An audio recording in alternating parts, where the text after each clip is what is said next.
Oh, good morning, sir. I know you are preparing.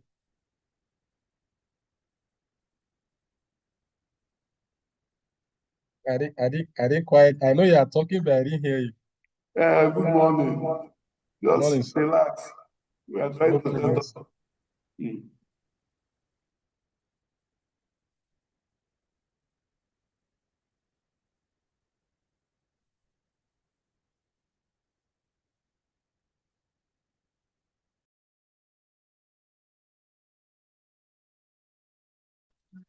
Your microphone Okay, is this on is now. done.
I know you speak. You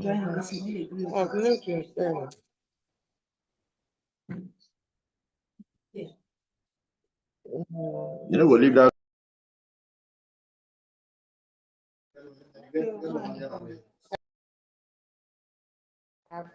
I've sent it. Where's the link for the lecture? The video is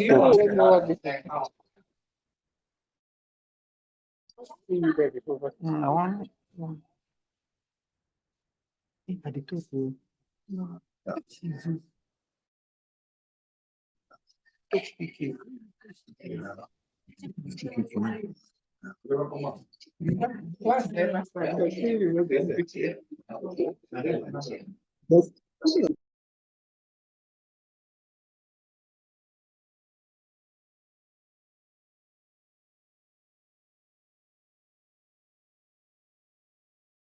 Go to this. Go to that.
Hello.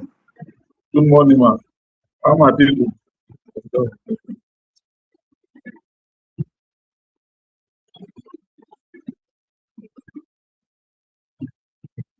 morning, all. Trust you are all doing great. Good morning, everyone. I am Suleiman Tango Usman, joining from Kaduna State.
Mr. Mohammed, I say good morning. How is Kaduna State?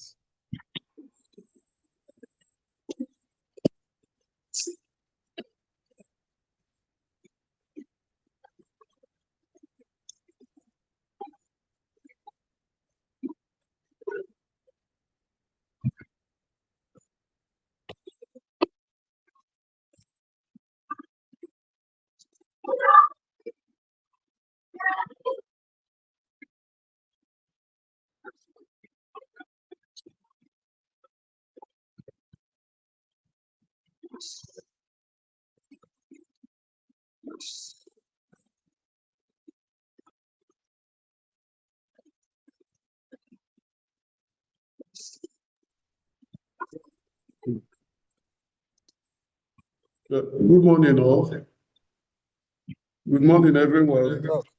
Morning, sir. Good morning, sir. Please, can someone give us an opening prayer? A Muslim or a Christian, please. Hello, good morning, sir.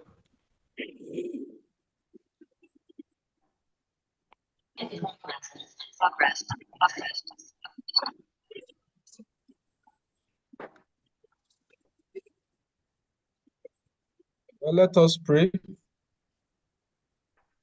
Heavenly Father, we thank you for today. Thank you for your kindness. Thank you for your mercy that endures forever. We thank you for bringing us up here together this morning to participate in this training workshop. We ask that you help us with understanding and better knowledge. At the end of today's classes, we will fulfilled that we have been impacted with knowledge, which we use to better the lot of our environment, our jobs, our states, and make life more meaningful for humanity. And above all, we commit our lecturers into your hands, O God. And you keep and uphold them, grant them a better knowledge to impart to us. In Jesus' name. Amen. Amen. Amen. Can a Muslim brother or sister pray for us too? Hello. Salu ala Nabi Karim. Sallallahu alayhi wasallam. Amen. Allahumma salli ala sayyidina Muhammad. Allahumma salli ala sayyidina Muhammad. Allahumma salli. In the name of Almighty Allah, we want to thank you for bringing us here this morning. We want to commit ourselves to you for this training. And as we are starting in the name of Allah, we speak in the name of Jesus. So all our lecturers be able to have our own voice and explain better for us. And may we reap the benefit of all we training, all we want to learn, all that will be beneficial to humanity. In Athena, in Ibrahim, in Athena, Kaleta, Fasali,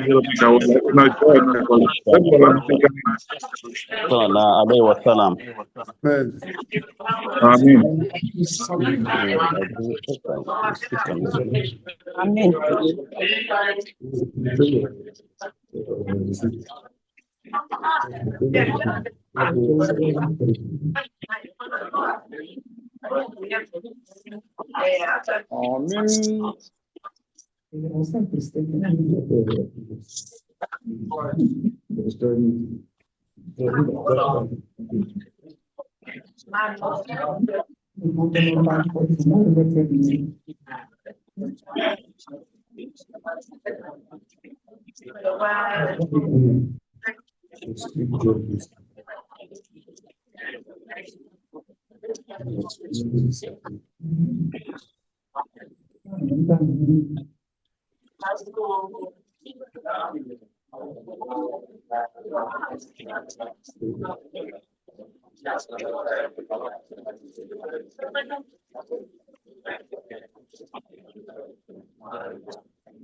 What's your fine? Give me. Class 1 starting. How you did? Okay, class 1 start.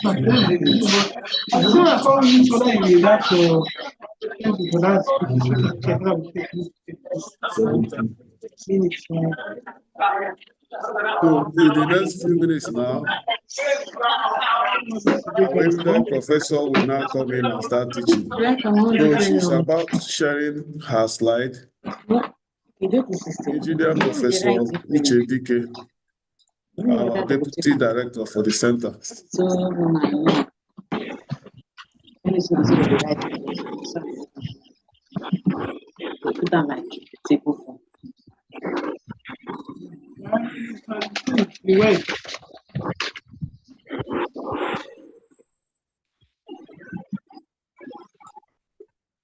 Every day. Every week. 3 weeks course, but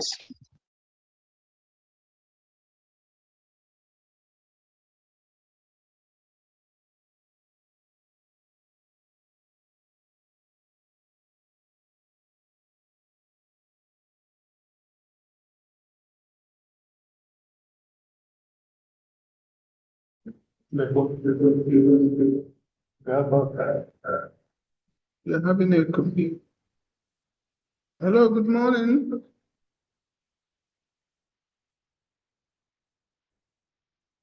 Good morning, ma'am.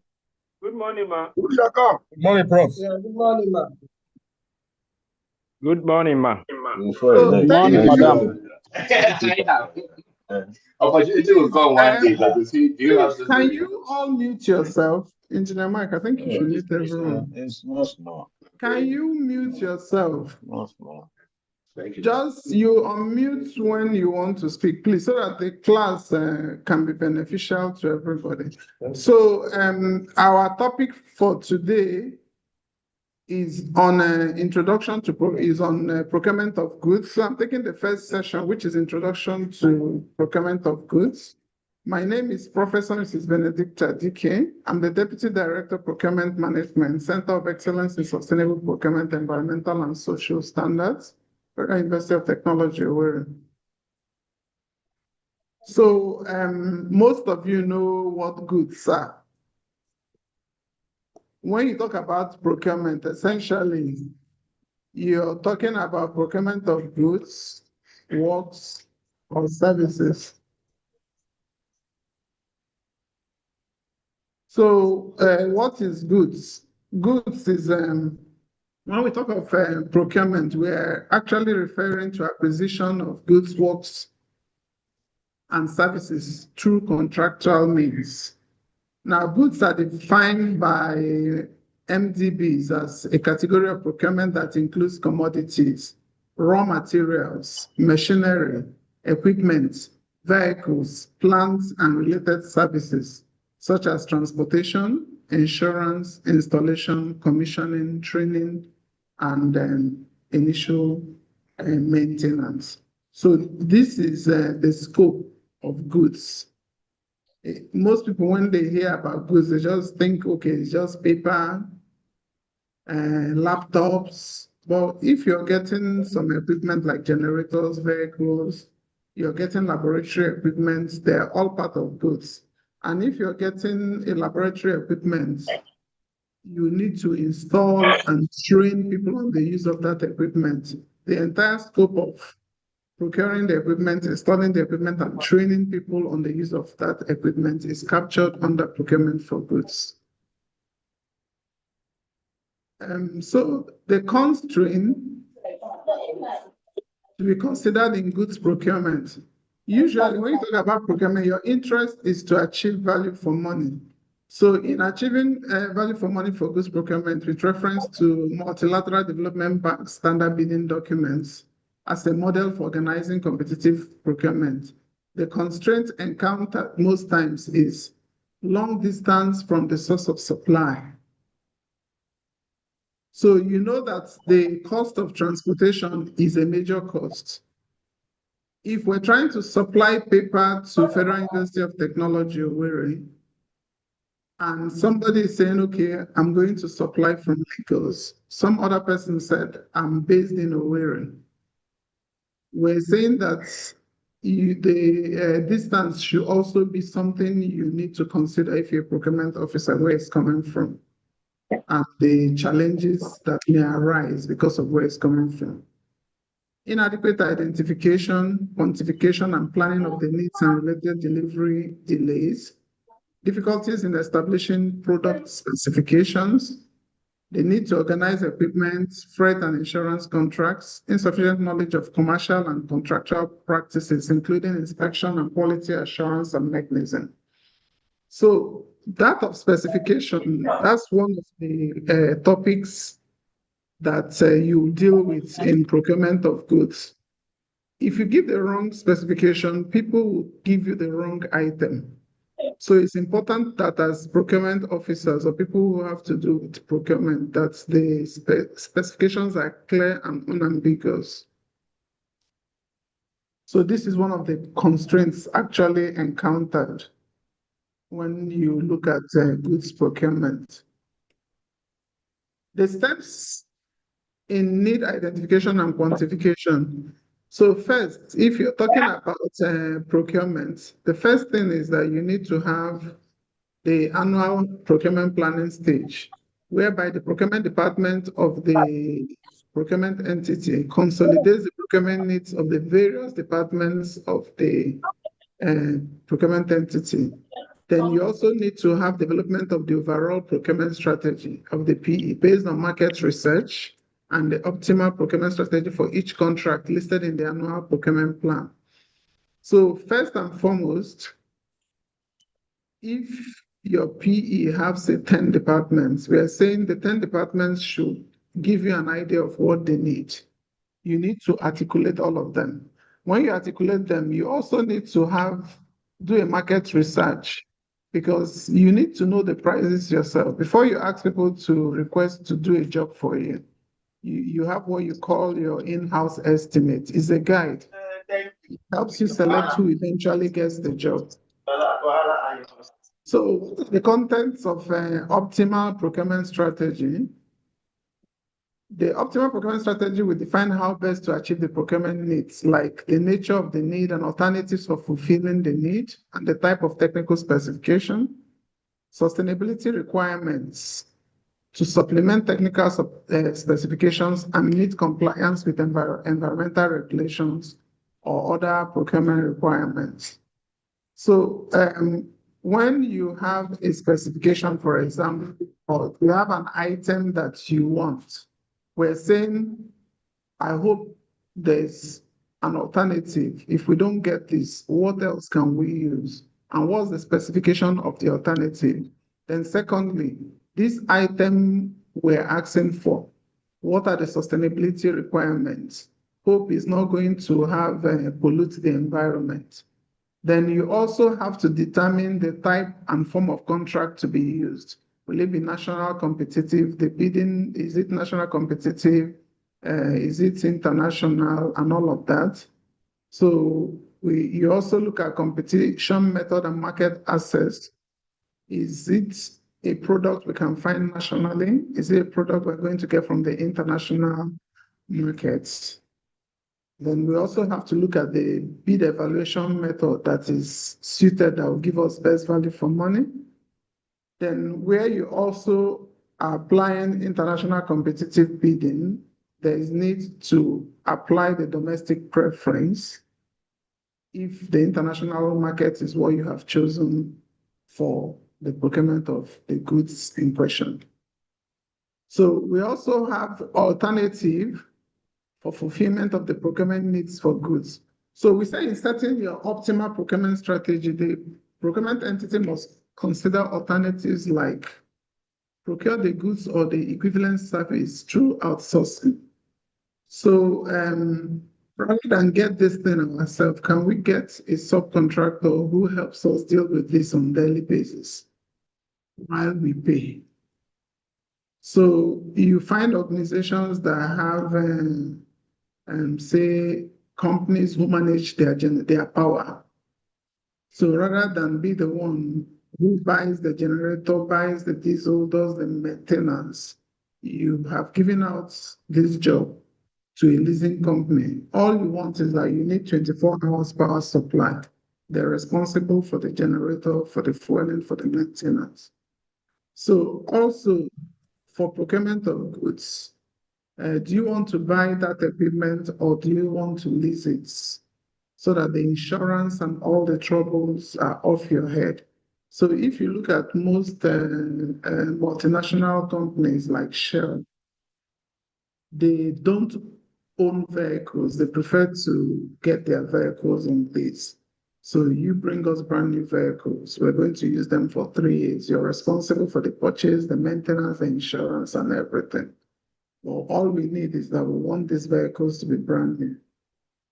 So you also have the option of should you buy a new item or a used item.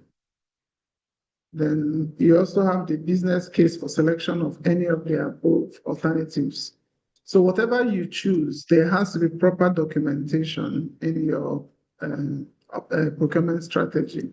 You also have to include the risk factors that were taken into consideration.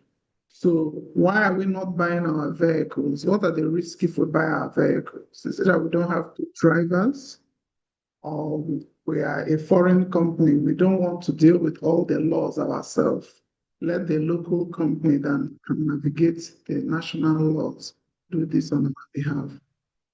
So these are the issues. Whatever you choose to do, there has to be proper documentation. So quantification of procurement needs and delivery schedule. The annual procurement plan will include the needed quantities of each item of the procurement and the corresponding deadline for delivery based upon historical records of usage, substantiated deviations from the above by the end user, supported by approvals at the right level, including allocation of necessary funds in the procurement budget, warehouse stock level. So now let me give you an example.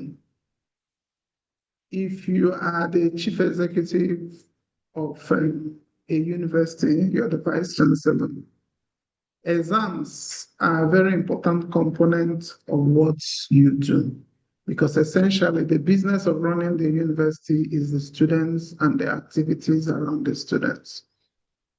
Now, you have 2 semester exams and you need to produce marking booklets. You also need to have adequate paper to produce the exam questions. So you have to check from your records what period in the year, based on our academic calendar, do we normally write exams? What quantity of paper do we normally use? If this year our enrollment has doubled, what plans are we going to make sure we don't run into any hitch? So we're saying that the historical records, look at what you have done the past 5 years. What are the challenges? What's the new student population? So all this comes into play. Then what is the storage? Do I have enough storage to warehouse these items if we get them too early before the exams? So these are all the things you need to, that comes into play when you're doing quantification of your needs, and also checking the delivery period. If the exams are going to be in May, do we want to get all these items in January? Do we have the storage space to warehouse answer booklets for 5 months before commencement of exams? It's the only papers that our stores will be dealing with this year, you know. So there is a lot of question and a lot of planning that comes into play. So at this point, do you have any question?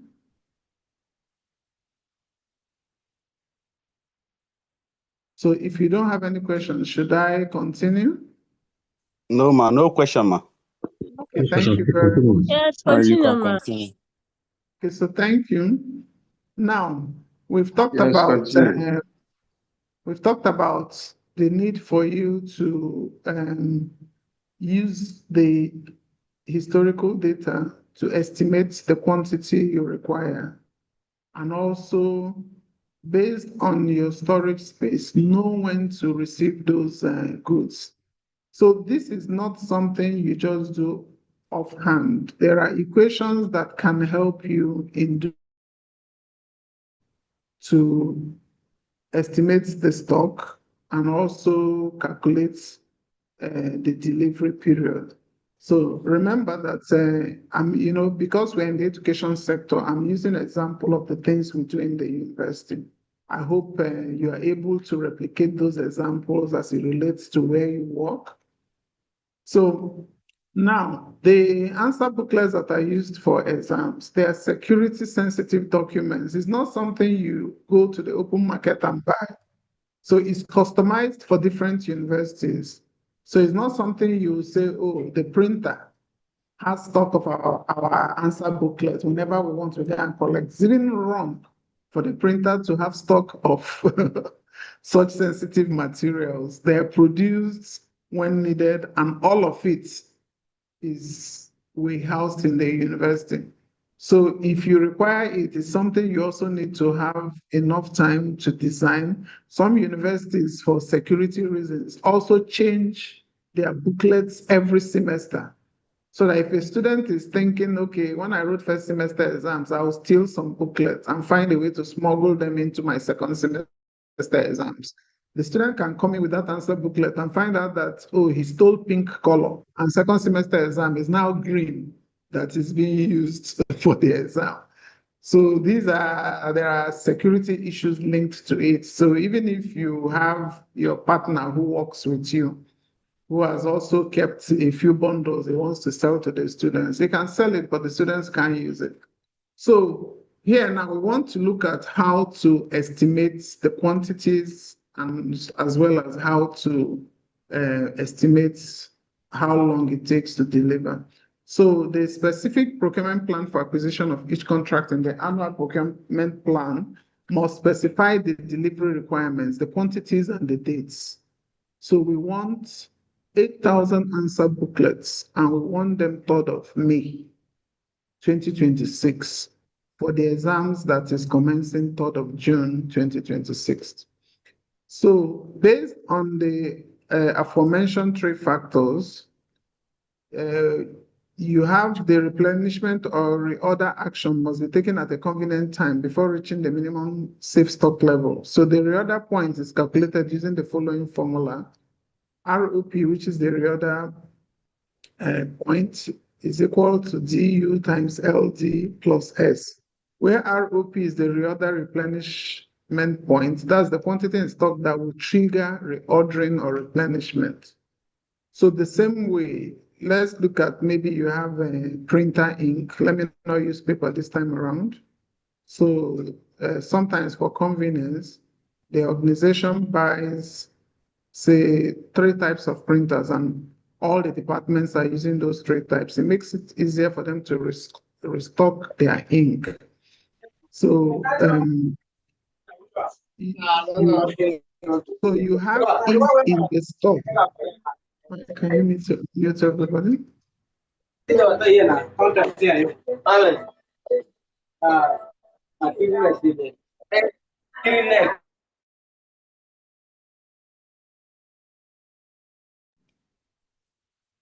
So I said, if you're using ink, for example, it's not when the ink has finished in the university store that the procurement unit is going to reorder.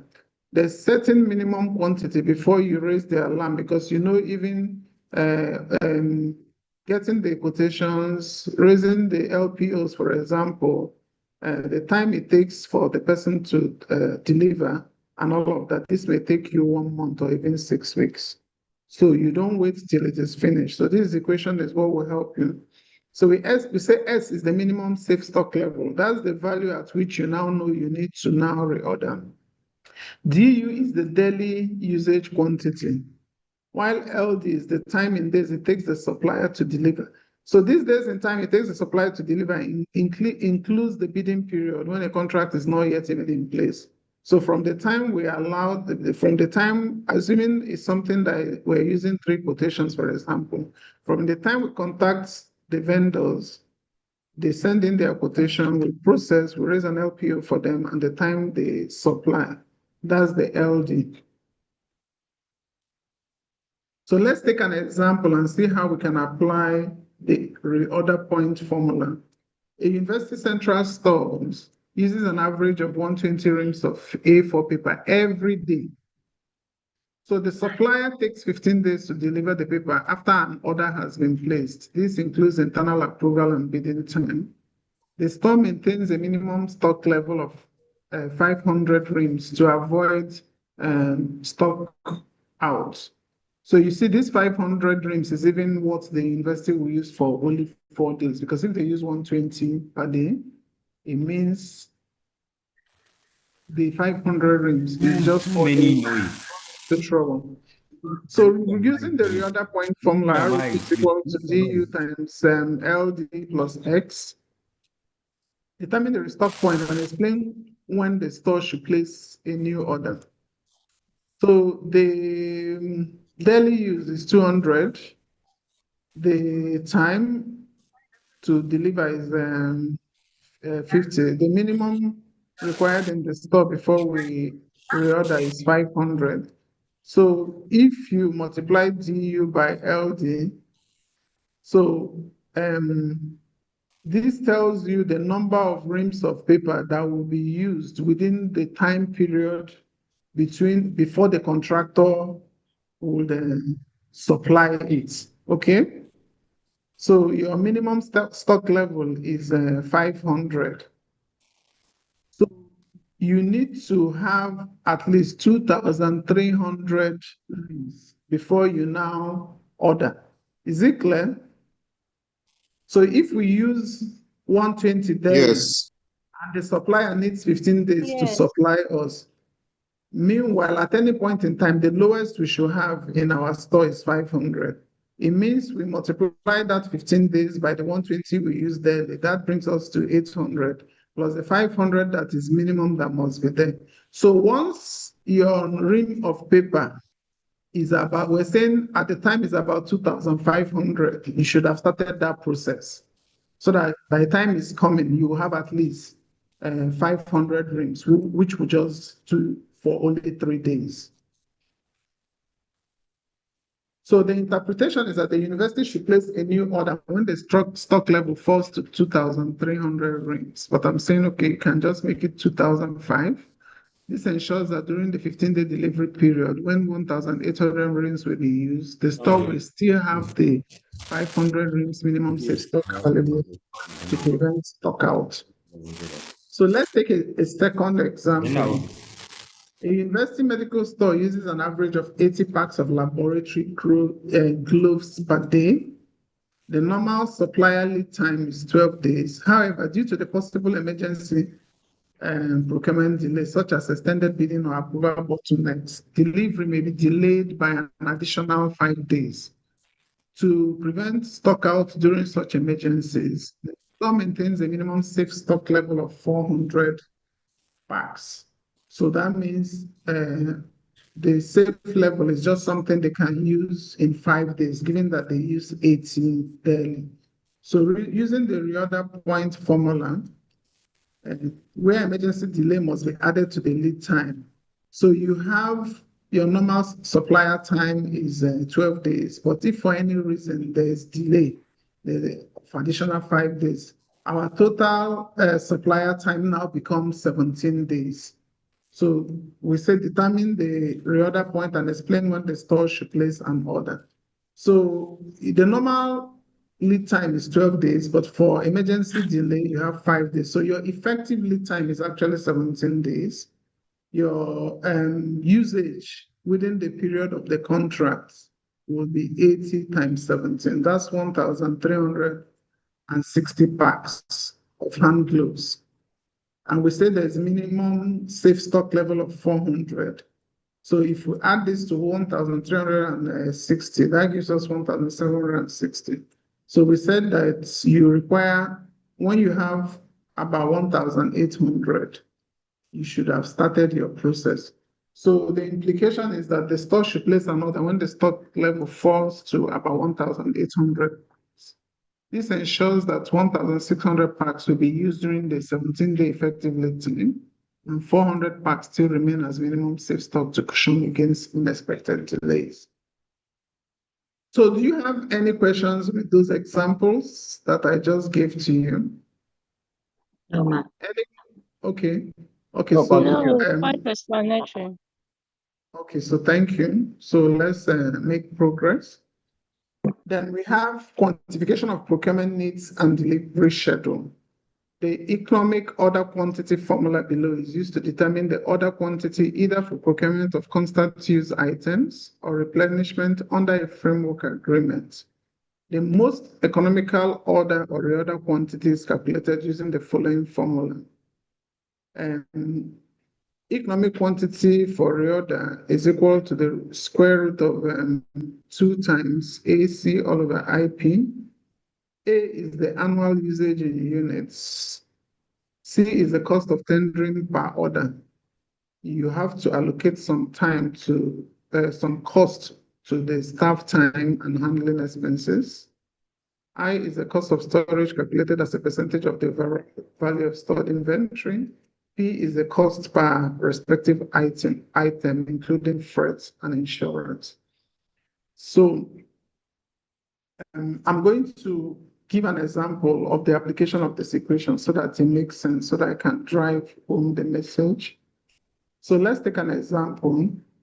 A Polytechnic central store procures printer toner cartridges that are used consistently throughout the year. So like I had explained to you, if you are a good manager, you don't want to have 30 different printers in your place, because what it also means is that you'll be buying 30 different kind of toners. So you can have different levels of print. Maybe I have the basic size, the medium, and the large. But if we identify a good one, make sure that most of our units have each of it. It means that when we buy the cartridges, they can use them. So assuming that this Polytechnic, the number of cartridges they use annually is 10,000 cartridges. So this is important for you to understand how this works. Most educational institutions, they're in the business of documentation. You're either printing question papers, you're writing references, you are producing laboratory manuals, all manner of things. So paper, ink is a major cost component for everyday running of such organizations. So if the cost of tendering by order is 25,000. So now remember that here what you have done is to say, okay, assuming our bid evaluation committee, we actually pay them and bring in people to sit down and do some of this analysis. What will it cost us for doing it? Or if we outsource some of this, there's cost attached to some of these assignments. Never mind that because you're working for the government, they pay your salary. If a unit doesn't, if an institution doesn't have procurement unit and they outsource their procurement system, they need to pay people who do those evaluations for them. So if we say the cost of each cartridge is 8,000 and the inventory holding cost is 15% of inventory value per year, using this if formula, we want to determine the economic order quantity, the number of orders to be placed per year, the time interval between orders. So here, we know that we have 365 days in a year, but we want to assume 250 working days, because if we do 52 weeks by 5 working days, that brings us to about 260. But let's assume that there are 10 days of public holidays in those 260 days. That's why we're working with 250. So now we would substitute the values into this equation, and we are going to get 646 cartridges. So remember, your annual usage is 10,000. So if you use 646 cartridges, it means that you need to order these cartridges 16 times in a year. So if we divide the working days, number of orders by the working days, we say it takes us approximately 16 days for what you ordered to be delivered. So so we're saying that the quantity you need to order, since you use 10,000 annually, anytime you want to order, the safest number to order is 646, because and you need to order 16 times in a year to get the 10,000 that you require. And that the number of days it takes for you to finalize your process and get the order delivered is 16 days. So is it clear at this point, or do you have a question? Do you want me to go back through this example? Yes, please. Revisit Please the go back to the example. Okay. Please, ma, go back, ma. Okay, so we said that the Polytechnic requires 10,000 cartridges, and the cost of tendering is 25,000, but each cartridge costs 8,000, while the inventory cost is 15%. So now, what's your A? A is your annual usage, right? So that would be 2 times 10,000 times the cost of tendering times 25,000 divided by the inventory holding cost, which is 15%, times the cost of the cartridge, which is 8,000. Is it clear? Yes. So we're trying, if you have a paper and pen, because it's in the next screen, but if you have paper and pen, then you can. So this gives us the economic. Sorry, Prof, can we have, after the lecture, is it possible to have the material so we can also read through? But you have the chance to have paper and biro and write as I'm writing so that you can follow up. But because this is not, because I'm an engineer, I don't know how to teach without putting equations. That's why I brought equation into this class. And as a procurement officer, I don't know how you're going to do procurement of goods without calculating. So I don't know how we're going to do that. Okay, ma. What we're asking now, ma, is that in the material, ma, Okay, don't you have your slides. Yeah, the slides are in the self-paced. The slides are in the self-paced. Okay. Is that okay? Yes, ma'am. Yes. So the slides in the self-paced have the equations, but for purpose of this lecture, I tried to put an example so that you can appreciate it.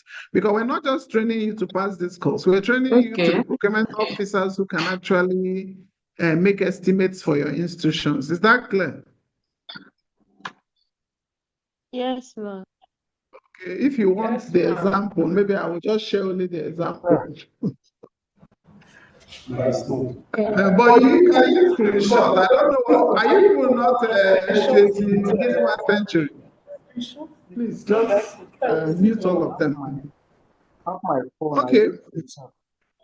But we understand, but we are looking at materials. As in, can we get materials at the So at can the I just finish end of this? the day? Can I finish the lecture? Then we'll take the questions. Okay. Okay, ma'am. That's all right. Thank you. Yeah. Okay, So we that's said okay. that the economic quantity, since you need 10,000 annually to avoid overfilling, because the question I expect you to even be asking me is that if we need 10,000 cartridges, why don't we just buy 10,000 cartridges at once and put in the store and start giving it to them? But we're saying that you don't have unlimited storage space, and cartridge is not the only thing your university or is buying. And also some of those things, when they stay too long, they're also not good. You run into problems. So we're saying because we require 10,000, what is the safe amount to get at any given time? We calculated and we're saying the safe amount to get is 646, okay, cartridges. But if we're getting 646 cartridges and we require 10,000, divide 10,000 by 646. It tells you the number of times you're going to order in a year. Is it making sense now? Yes, ma'am. So you're going to order cartridges 16 times. Now, if we're going to order it 16 times and we have 250 working days, what is the interval? If I order 646, when next should I order another 646? We're saying if you order 646, order another one in 16 days time. But I'm not doing it arbitrarily. I'm telling you that there's an equation for you to calculate that to tell you what you need to do. So if I'm the procurement officer and I have a store person and I tell him this, we require 10,000, we can only order 645. Every 16 days, send me a reminder so that we get somebody to supply again. So the Polytechnic should order 646 cartridges per order and should make this order 16 times in a year and make the order every 16 working days. Okay, so sorry to worry you, procurement officers don't like arithmetic. All the while I was talking, nobody got angry. Immediately I brought the equation now. So this is the last equation I'm presenting. We're going to be friends till the end of my lecture. Okay. So dear friends, now we'll be talking about packaging of the requirements in good procurement. So the right packaging of procurement requirements in goods is critical for extracting the best market price through enhancing the interest of the specialized bidders to participate, minimizing the participation of middlemen who add their own handling and profit margins. So a procurement package refers to the items to be procured in one tendering competition, which may contain any number of individual procurement lots within that package. A procurement lot within the package refers to the procurement items that are expected to be supplied in one bid manufacturer or bidder. So I will explain more. So a lot within the package is the smallest potential contract within a number of contracts that may be awarded as a result of the competition. The contents of the lot must be informed by market research and must include 1, homogeneous requirements, similar items while distinguishing small from large, e.g. bicycles and buses, are both in theory a means of transportation, but unlikely to be produced by the same manufacturer or procured from the same source. So now we're saying that assuming our package is that we want to have a building for the Center of Excellence FUTO, and we also want to have a bus as well as a pickup truck. Then we also want to furnish that building. So the building, the vehicles, and the furnishings are all a package because they are a package for FUTO Center of Excellence. But the building is a different lot. The vehicles, different lots. Furnishing is different lots. So we're saying that when you are doing your lots, look at homogeneity. You don't lump up the building and the vehicle. There's nothing homogeneous about a building and a vehicle. But we're also warning you that in as much as we're looking at homogeneity, we can say that buses and bicycles all belong into the category of transportation. It will not also be appropriate to lump up bicycles, motorcycles, and buses into one lot. So assuming that Federal University of Technology, Owerri, decides that the security men, for them to be effective with policing of the campus, requires bicycles. So we have, say, 500 security personnel, but we want to categorize and get bicycles for the lower rank. The middle rank, we want to get bicycles for the lower rank, motorcycles for the medium rank, while we want to get a Hilux truck for the chief security officer. We're saying because they're all transportation doesn't mean that we're going to have a one lot for bicycle, motorcycle, and the SUV. So you as procurement officer, you need to understand that if you make bicycles as lot one, there are categories of bidder who will have the financial capacity to deal with the bicycles.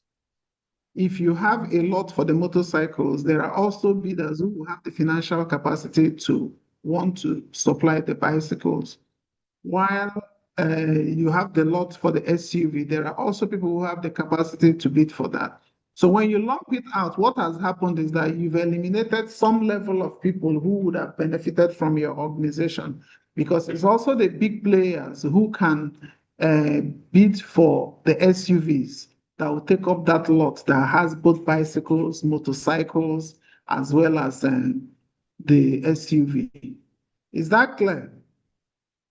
So in quantities commensurate with market delivery capacity, taking into consideration delivery destinations and NAPE policy concerning opportunities for small and medium-scale enterprises or other disadvantaged groups. So that's just what I'm saying, that you put some people to disadvantage if you lump all of them together just because they are all transportation. So in packaging the procurement requirements, due attention must be given to the duration of the competition process or the ordering lead time under framework agreements, the delivery deadline set by the end user, and the overall efficiency and economy of procurement function as can be established through the economic order quantity that we have already explained.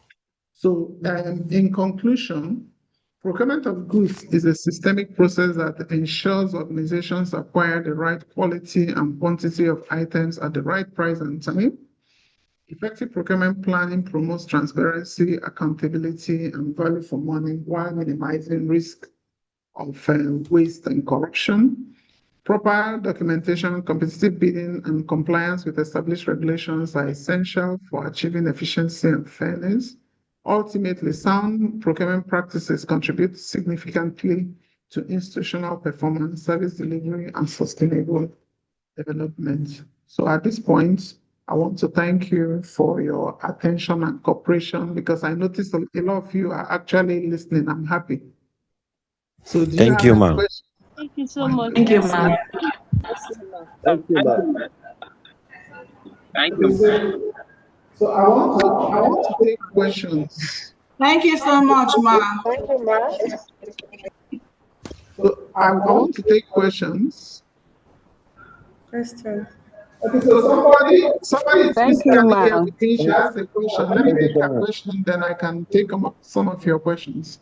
All right, ma'am. When you were teaching, the example you gave using transportation, Yeah. and you said, for example, if an institution, you use the secretary as an example, maybe they want to get security personnel, you know, you categorize it in the different routes, the kind of transportation, whatever they want to get for them. So he said something that is not good, if that's what I get, to lump it together. I think that's to say maybe giving it to, like saying one supplier, they give hands, they will be able to supply the entire stuff. But if you like give it out, so as those who can be able to get the bicycle can, those who can be able to get the motorbike and the So Hilos can. what's the So question? my question is, I was looking at it from that side. What don't you think maybe the institution will get it cheaper if that one big hand is the one, maybe because it has a big supply? I don't know. Because giving it out separately, is it not going to cost more? Okay, I will answer your question. So please, for the online participants, did you hear what she said? Because I can repeat what she said if you didn't hear her. No, we didn't hear. We didn't hear her. She said, Yeah, I gave an example where I said that in putting up your lots, I said it's better for you, assuming that the university wants to do transportation for the security units. And I'm proposing that under that transportation, you can have lot 1 as bicycles, lot 2 as motorcycles, lot 3 as SUV. So she's saying that, and I said the reason I'm suggesting you do that is that you are giving opportunity to other players to participate. She's saying that wouldn't it have been better to lump up all of them so that the big players can handle all 3 of them, because they're big players, that they're likely to give you a cheaper quote. That's what she's saying. She's proposing that. But remember that when you do procurement in the law, did they tell you the objective of fairness, access? So when we look at social aspects of procurement, the PEs are not businesses. The objective of procurement entities is not to make money. They want to get value for money, but they also want the markets to get citizens of the country access. So we want the middle level players to participate. We want the big time players to participate. So procurement will not be fair if you do it so that it's only the big people. That's why there is categorization. Even when you do registration as a company with some PE, you have to choose the area you want to be a player. I don't know if you understand what I'm saying. So by lumping all of it, you are taking the small players in the economy out of business. And that's not what federal government want to do with their money. They're giving you money so that the money can trickle down. And for it to trickle down, you recognize the high players, the middle players, and the low players. So for us to do procurement effectively, we have to make sure that all these players are carried along. Yeah, so do you have another question, please? Somebody was raising there. Okay, the person has put their hand down. It's clear now. Hello, good morning. I have a question. Yes, is it Architect Divine? What's your question? Yes, thank you. Well, my question is concerning the example you gave about procuring cartridges 10,000. Yes. So instead of getting the 10,000, you divide Yes. it 646, so you can be able to procure it in 16 times. I hope you are getting what I'm saying. Getting you, go ahead. So in that concept, in that interval, 16 after 16 days, do you consider is the procurement officer not supposed to consider the bottleneck from this specific, or maybe they will say the finance officer might at the middle of, maybe you have procured the first time, second time, something might come up and they say there's no money and you might run out of stock. There's no money to make the procurement maybe the first time. I'm just giving an example. Is there a way to So, are you done? Can I answer you? Okay. So, first and foremost, your worries about money, but let me also tell you why you don't do that. Have you, I don't know if you've seen some offices where when they bring out a pack of pen and they give to you and you try to write, it's not writing. Have you noticed that before? Yes, it happens. Yes. So what is making it happen is because somebody probably bought 10,000 pens at once.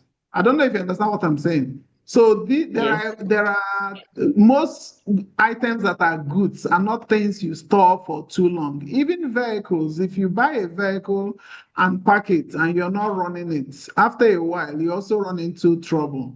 So the idea of running out of money, we're talking about public procurement, is not private buying and selling. You have your procurement plan, you have your budget, you've already planned that this organization requires 10,000 cartridges to run. It's been captured and approved for you in your budget and has been finance backed up. So if actually you work in government system, you will understand that at the beginning of the year, there is already a budget that is there for that 10,000. When you do the 646, is minus from what you have done. The balance is still showing that you have not bought 9,000 this. You buy another 644, is gone down. It still shows that there is money in your code to buy additional. I don't know if you understand what I'm saying. So you don't say because they approve money for you for 10,000, you buy it in January. You buy it in January, then by June, when we want to use those cartridges, the inks are leaking. There are a whole lot of things. I don't know if you understand the point I'm making. So we're saying for goods, it's important that there's a cycle going on with goods. The same thing, sometimes people go and buy those 10,000 reams of paper. They're stored in a damp place. By the time you want to issue them out, they're wet, they're bad, they are sticking together. So please, as a good procurement officer, it's important you learn how to do the reorder. I don't know how to do the calculations and how to get those things done. Yeah, but you're making a lot of sense about when I have money, why not buy them?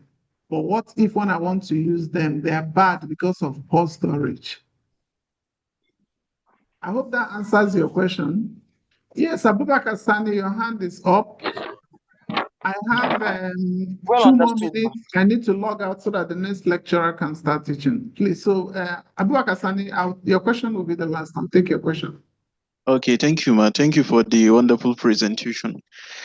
I just learned that some procuring entity, when doing their advertisements, they usually indicate that bidders are expected or are instructed to bid for only one lot.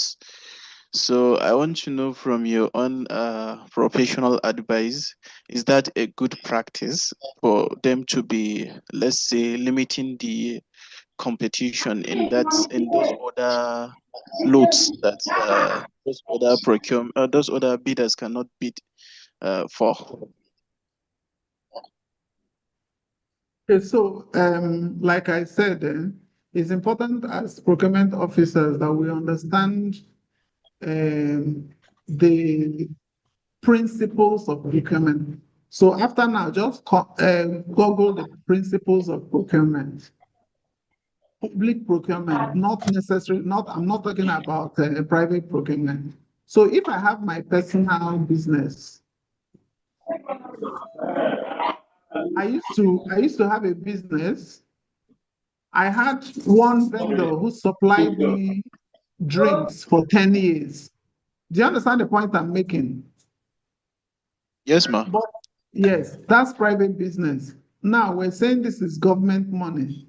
And one of the principles is that you want to give everybody opportunity to participate.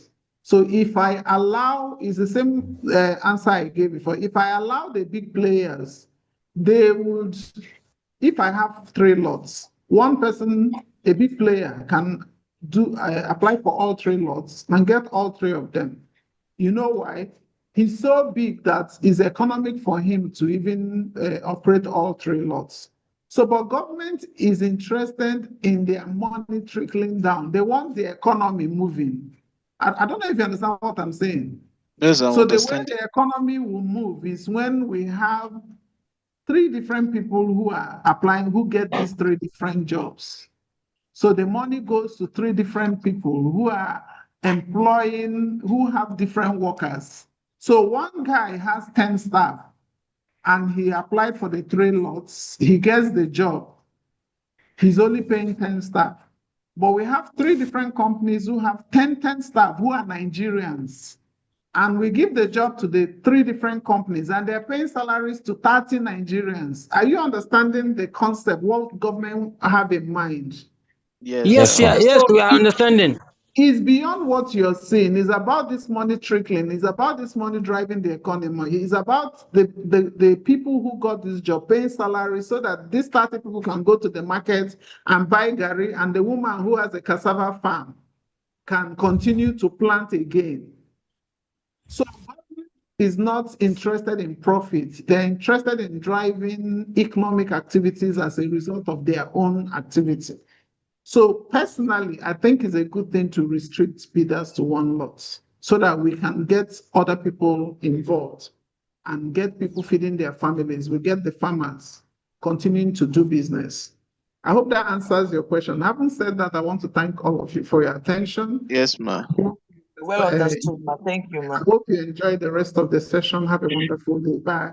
Thank you so much. Thank you, Prof. Thank you for doing justice. Thank you, Thank you, ma. ma. Prof. Thank you, Bye. ma, for the presentation. We appreciate it. Thank you, ma, Thank for the you. presentation. Please, we have a 10 minutes break for the next lecturer to start. We'll just walk around a little bit. If you have Why any not more continue questions, so we you finish can send once? it in the WhatsApp group or on the chat. We will treat it. So 10 minutes break, please. All right. All right.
So I hope we are ready for the next lecturer, Dr.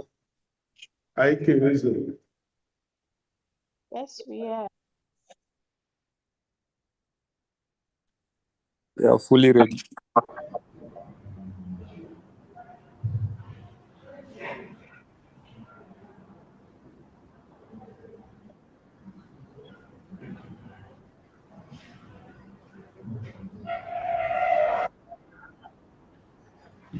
Hello. Good morning, ladies and gentlemen. Morning, sir. Okay. So my name is Ikechukwu Robert Eze. I'm going to be taking you on Incoterms. There's been small adjustment to our timetable because the facilitator that was supposed to be looking at the program before mine didn't, he's still caught up with business, some work.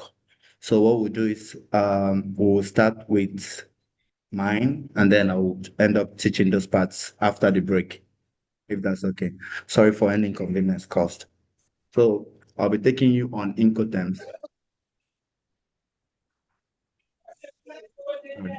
Yes. So I'll take model 3 in procurement of goods. We'll be looking at Incoterms, the section 12. So at the end of So look at the introduction, overview, key changes from 2010 to 2020, issues with freight, undefined terms and Incoterms, and common misunderstandings and pitfall, after which we'll have a quiz before we conclude. So what is Incoterm? Incoterm is short form for international commercial terms, and they are set to reduce ambiguities when contractors want to do business, when we want to ship things internationally. You know, sorry, who is marking the screen? If is it? Oh, really? Okay, okay. I thought I saw it. So they are widely considered for international trade, right? It's short terms that help us know where responsibilities of buyers end and where that of sellers continue, right? So they are just rules to define all those complex terms that are under shipping of goods, right? From when it leaves the warehouse of the seller to when it gets to the final location of the goods. So how does it relate to bidding? We mentioned that in bidding, contractors could win contracts of importing vehicles, like 30 vehicles, right? And once they win that, they have a period of time that they're supposed to conclude the business with the procuring entity. So it's the process now that they will take for those goods to move in terms of the agreement for the goods to move to where the PE wants them, okay? It defines the tax, cost, risk. The cost in question is not the cost of the goods, it's cost of carriage, insurance, all those other things, including clearance of the goods at each wharf, right? And then the risks and damages, where responsibility of when damages occur in a particular place, who is responsible for it, or whose responsibilities it is to ensure the goods at each point of its travel, right? It involves delivery of goods. The importance is to provide clarity and reduce the risks and legal complications that could come from international trade. Is it you? Sorry, I hate hearing myself. Okay, so continue. Now, it outlines whose responsibility, like we discussed, right? Defines the point where responsibilities exchange. Okay, so Incoterms, the most recent one is Incoterms 2020, right?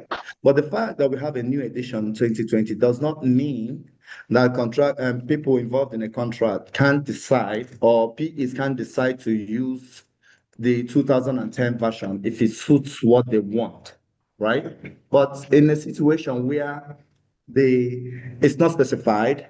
The assumption is that we're going to use the most recent version of Incoterms. All right. So there are key differences. I don't. Some. Okay. Yeah, I'm hearing myself.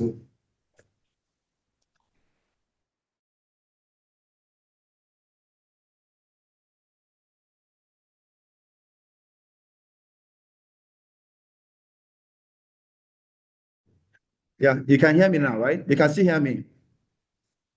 Yes, sir, we can hear you now. Right. Okay. So now there are key differences in Incoterms 2020 and Incoterms 2010. All right. For example, FCA versus FOB, right? The term FOB is free on board, right? It should not normally be used for container shipment, right? FCA is the right term under Incoterms 2010, right? So, but I don't want to spend. Okay, yeah. So there are a few things I want us to go on till we get to where we have specific definitions for each of them. Yeah. Just a moment. Sorry. Sorry. It comes to Rick. Okay. That's good. So we'll return to the differences, but I want us to build steam by discussing a little bit till we get to where we are discussing each of them. So key changes also happened with DAT and DAP, sorry. So under Incoterms, buyers and sellers obligation under Incoterms.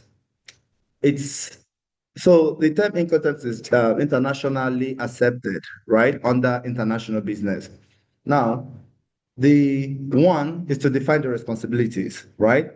When with carriage of goods. The two is to define responsibility of sellers and buyers with respect to the process of import and export formalities. And then another one is payment responsibilities and to define points of transfer of risk. It's worth noting that Incoterms does not define the cost of goods or a negotiation between the buyer and seller with the cost of goods. All right. It's just used to reduce the amount of text involved in the complex process of transfer of goods across borders.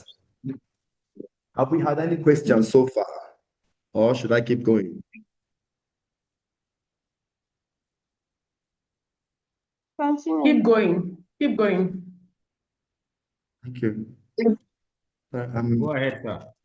Yes. So there are four categories of Incoterms, right? We have the E, F, C, and D terms, right? The category E, departure, which contains only one term trade. That's X works. Okay. Category F, mainly carriage unpaid, which contains three trade terms, which is the FCA, FAS, FOB. And then the category C, all the ones that starts with C, CPT, carriage paid to, carriage and insurance paid to, cost and freight, and cost, insurance, and freight. Then the category D, we'll have DAP, DPU, DDP. All right? So now, yes, so now, we have the four categories, right? For X works, each of them, X works has more responsibility of the goods, responsibility of carriage of goods from the seller to the buyer. The more responsibility immediately for X works, immediately the goods are ready in a pickup point in the factory of the seller. The responsibility, both transportation and risks involved in the transportation, is now passed down to the buyer, who is responsible for everything that does happen to the goods from the loading up to when it gets to the ideal warehouse of the buyer. Okay, so now X works, these seven terms are used for any mode of transportation, while FAS, FOB, CFR, and CIF are only used for sea and inland waterways, means of transportation. So,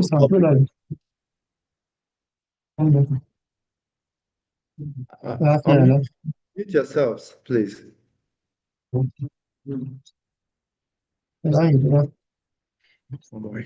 Ahmed.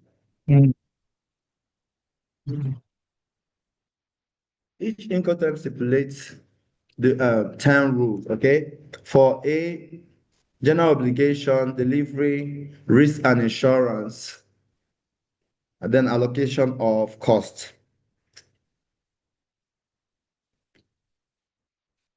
Things that are not defined, price of goods are not defined under Incoterms. Transfer of ownership, not defined under Incoterms. Consequence of breach of contract are not defined under Incoterms. But when those breach happen, we will use the stipulated responsibility on Incoterms to use when arguing for who breached the contract.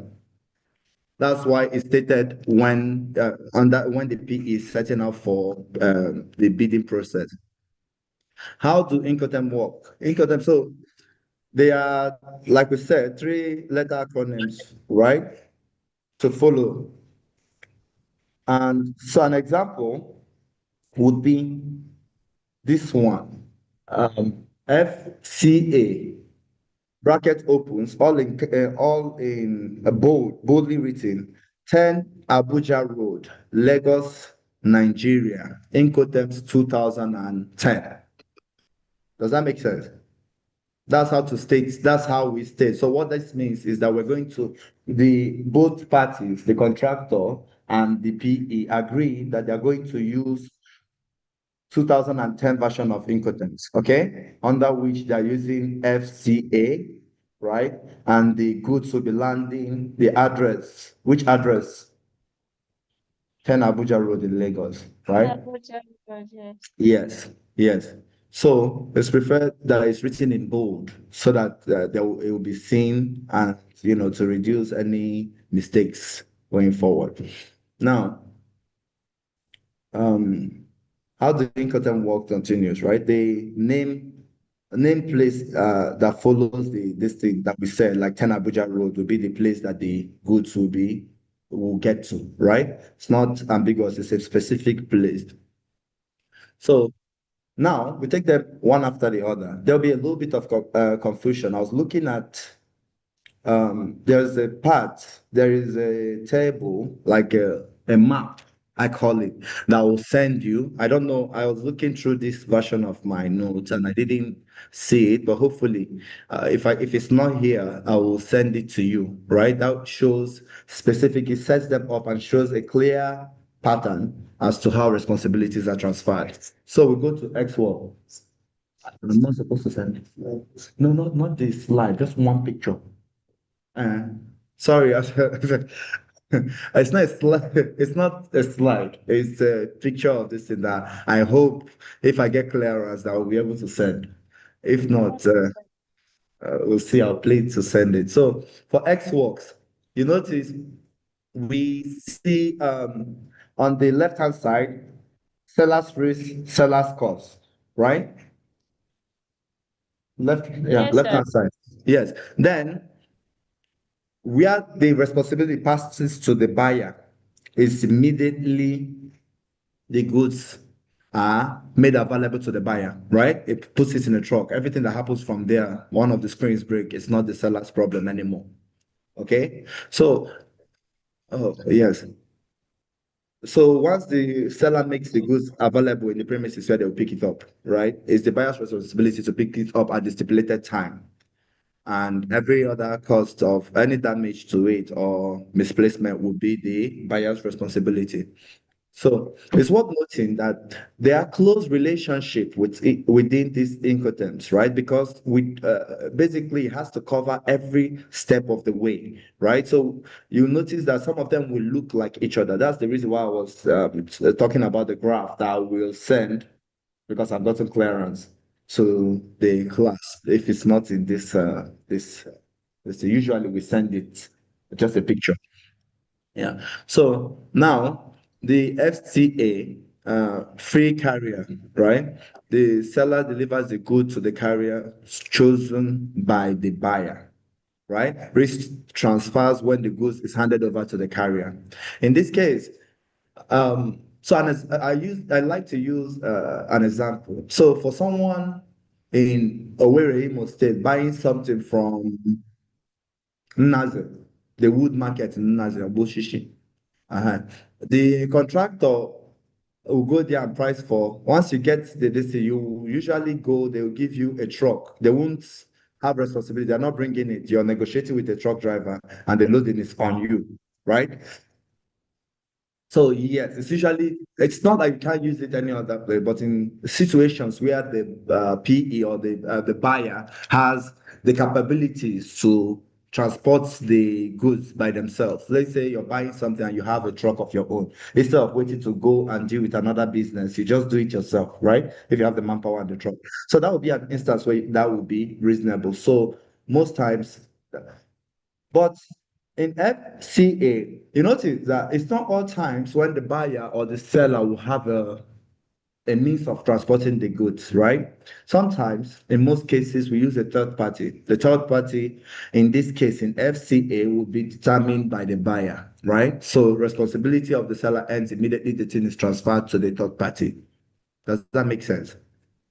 So, like I said, so the more we go from X works forward, responsibilities is just the trick is that the responsibilities of the seller will start increasing, right? And the responsibility of the buyer will start reducing. Does that make sense? Right? So with X work, we notice that once the buyer brings it out in the point in his warehouse that is ready for pickup, the buyer takes over, right? In FCA, you notice that there is a third party that is also selected by the buyer, but now the responsibility of the seller doesn't end till the thing is given to the third party. Does that? So, like I said, there are close relationships. So sometimes it's difficult for us to see. The relationship might even be the mode of transportation. So in FCA, we could use it for transportation through water, through the ship, and on air, as you can see from our diagram, right? Up to the point it gets to site, the responsibility of the buyer will continue. So we have FAS. We are launched being the seller delivers when the goods are placed alongside the ship at the named spot by the buyer, right? At which the cost and risk now goes to the buyer, right? So you see, now responsibility of the seller now goes a little bit further till you get it to the port, right? And with that being in the port, you notice that it's used mainly for, inter-country transportation, right? Now, FOB, free on board. The seller delivers when the goods pass the ship's rail at the named spot. When it passes the ship rail, when it's loaded onto the ship, right? Are we together? Okay, sorry. The people, we have few people that are here and then others are online. So I'm sure that we understand ourselves. Then we have CFR, the seller pays for transport to the named port of destination, right? Risk transfers to, sorry, this time. So the buyer when the goods are loaded onto the ship. Okay, the seller pays the transport and insurance. So responsibility of the seller will be increasing as I speculated. Now we have the CPT, right? Delivery will be by train, plane, or truck. Okay, that's how this is. So the seller pays for the transport and insurance to the named, in this case, also the insurance to the named destination. Risk transfers to the buyer upon delivery to the first carrier. All right, so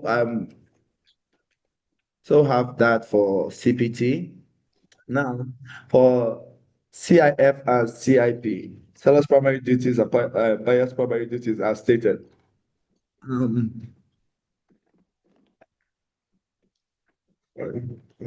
Yes. So sorry about that. For DAP, the sellers delivers when the goods is made available to the buyer. So this goes on till we get to yes. We get to my beautiful this is I don't have to send you people again because it's here.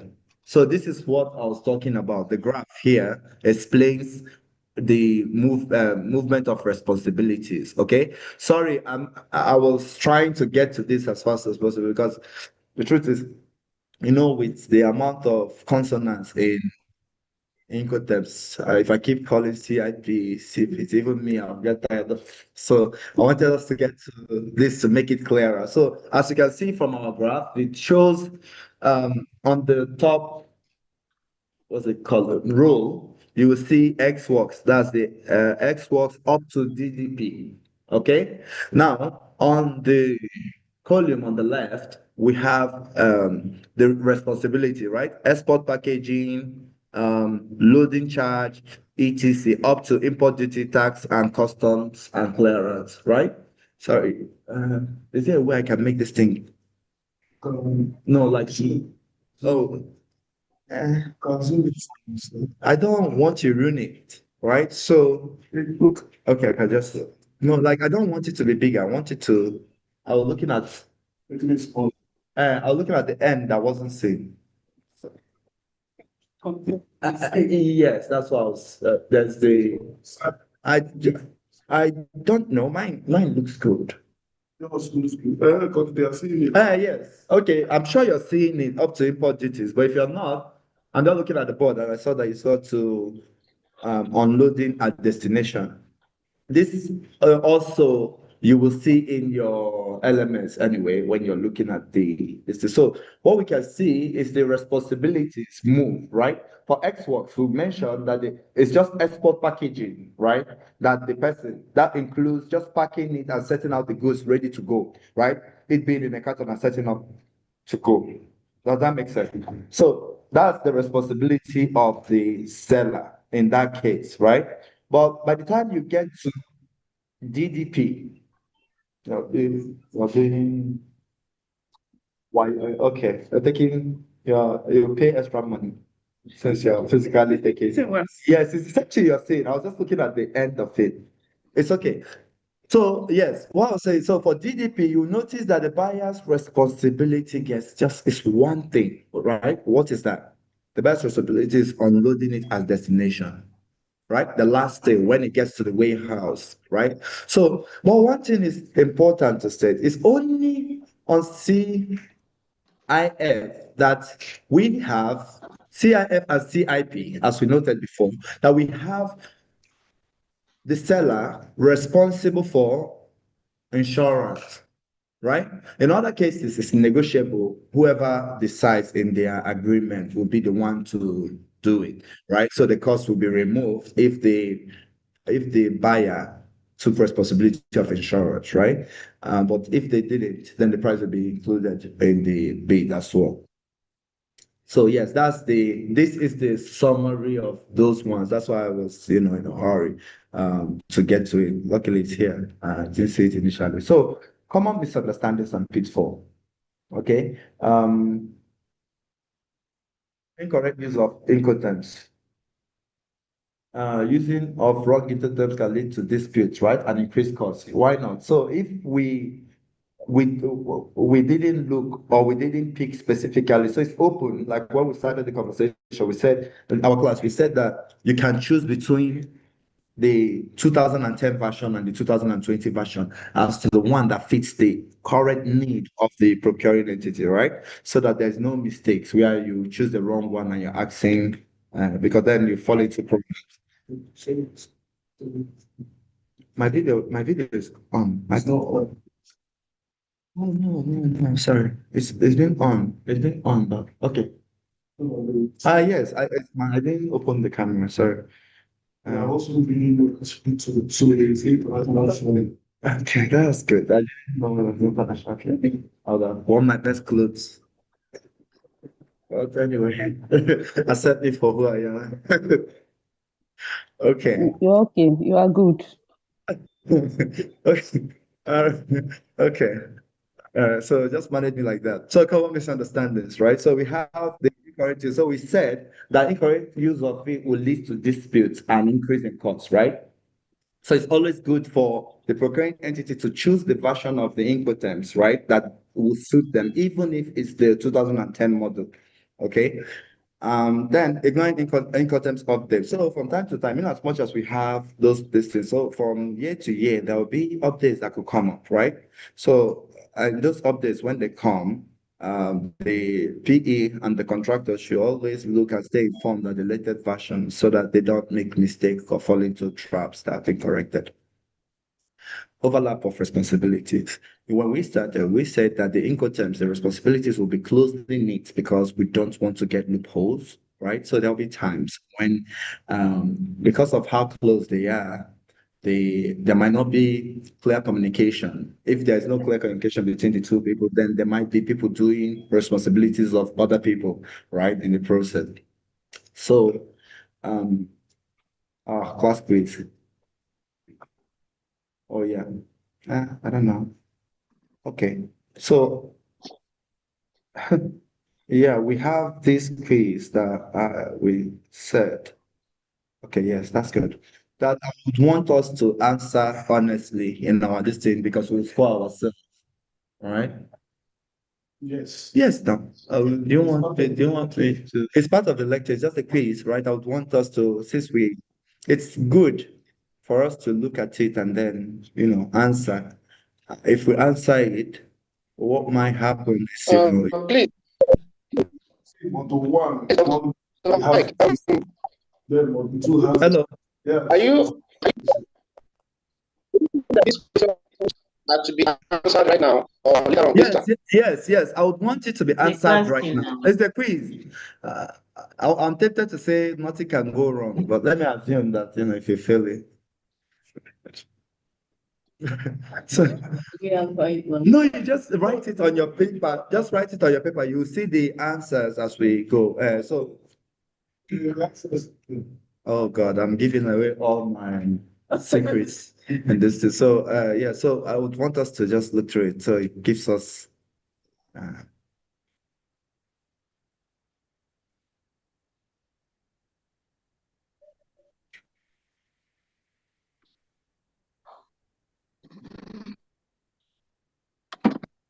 okay.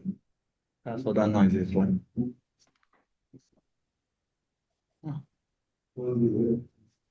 Oh, you guys have so many to No, so okay. So I think our time for 1 to 4 has finished because we're getting to 10, so we don't want to waste so much time. I hate you. Okay. The questions. Okay. Yeah, anything to make life easier. So please, question number 1. Incoterms defines Question number all 1 of is the A. following. He said it's A. Yes. No, don't tell us don't tell us the answer yet. Okay, just pick A, B, C, D. Where do we enter our answers? Put it in the chat. Okay. No, just write it on a piece of paper that you have. Okay? Answer it on a piece of paper. Yes, when you get to the answer, you know whether you got it or yes. I think that's a good idea. So I'm moving up to the next page, okay? Just write A, B, C. Okay. Write A, B, C. Just write A, B. Oh, number 4, the options are not. Yeah, the options are there. Number 4, the African.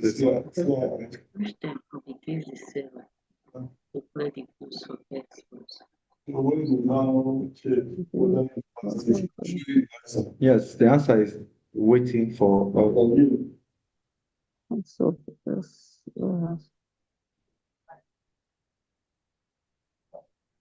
Okay, I'm moving on to the next one. So we had 1 to 4, 5 to 6, 5 and 6. Maybe they do 6.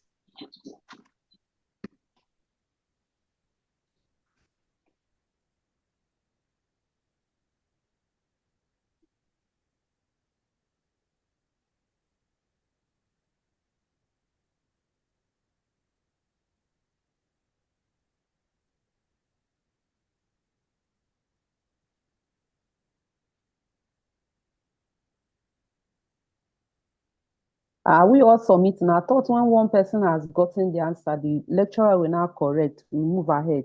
Or we all just start typing the answer?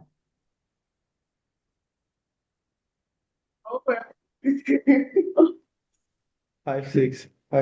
We're moving.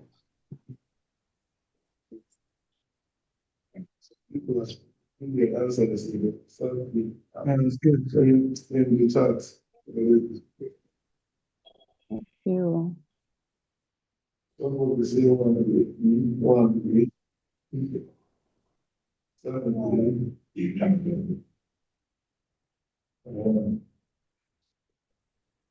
Nobody said it.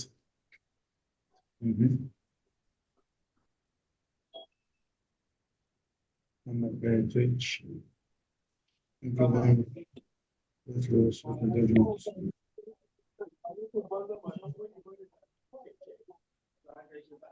Okay.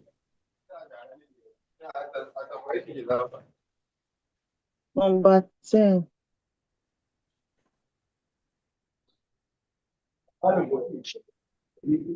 So if you feel that So this is for the answer. You could tell what about so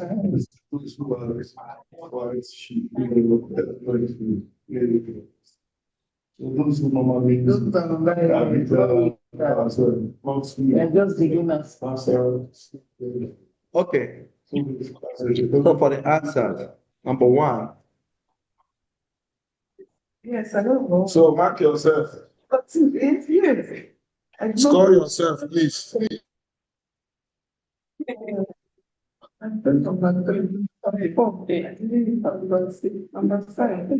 You can take a picture of the answer so good that you can screenshot. So I will do one thing. Okay, just screenshot if you're able to screenshot, if you're on the system, I can just snap it.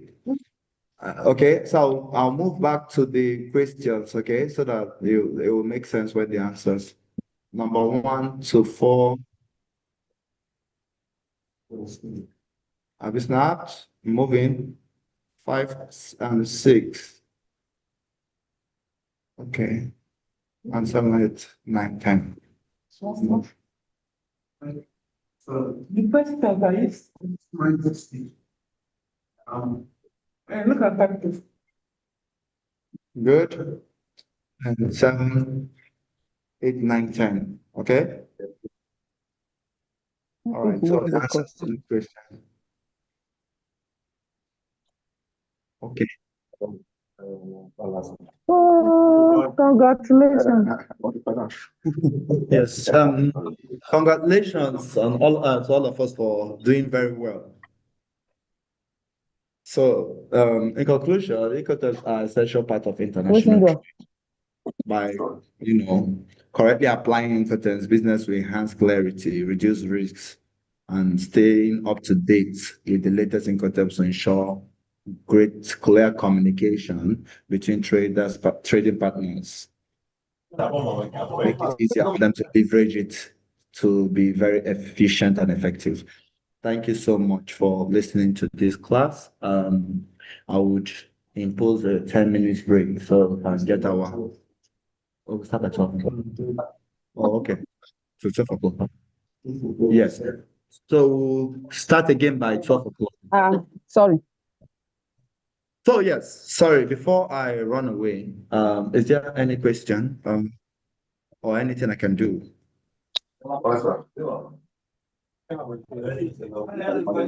Physical people, no. Well, actually, I actually have a question, but not for your class, not for your lecture, but for the first lecture dates. Because when we're talking about the the procurement specifications. Are you with me, sir? Yes. There's a rule that I really want a kind of clarification for. Now you You're have breaking. I think in a situation. Hello? Yes, I'm hearing you. I'm hearing you. Stand up closer. Yes, no. Yes, no. Should I continue? Yeah, please. If you can just repeat what you said. Let's see whether it will work this time. If not, then Okay, there is this scenario where the specifications that were given for bidders to meet, no vendor was able to meet specification to bid. Can there be any way that the rules could be bent? Because what I'm saying is a job that a consultant was engaged to get the specification if the project must succeed. And the consultant spelled out the specifications which we published.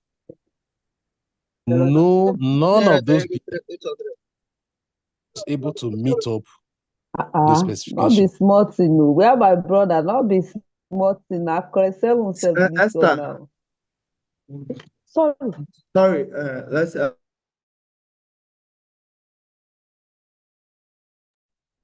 unmute yourself and continue. Sorry, somebody was talking. I think it's Miss Esther. Very sorry, sir. I did. Okay. So what I was explaining is this: a scenario where we made a publication, and before we made the publication, we got experts, the consultants, who looked at it and came up with the specification which was advertised. But all of the bidders that came in, none was able to meet the specification. And if we say let's reduce the standard on our own, the project will collapse on the long run because we looked at it from the short-term, mid-term, and long-term basis. So when the consultant already advised, if we must succeed, we mustn't bend the specification that was given to us. In that circumstance, what do we do? Because if we don't have bidders who met the requirement, it means the project will remain on hold. And as I speak to you, that project is still on hold. So what is your candid advice? So the aim of making this specification is to make sure that you get what you need for it to work.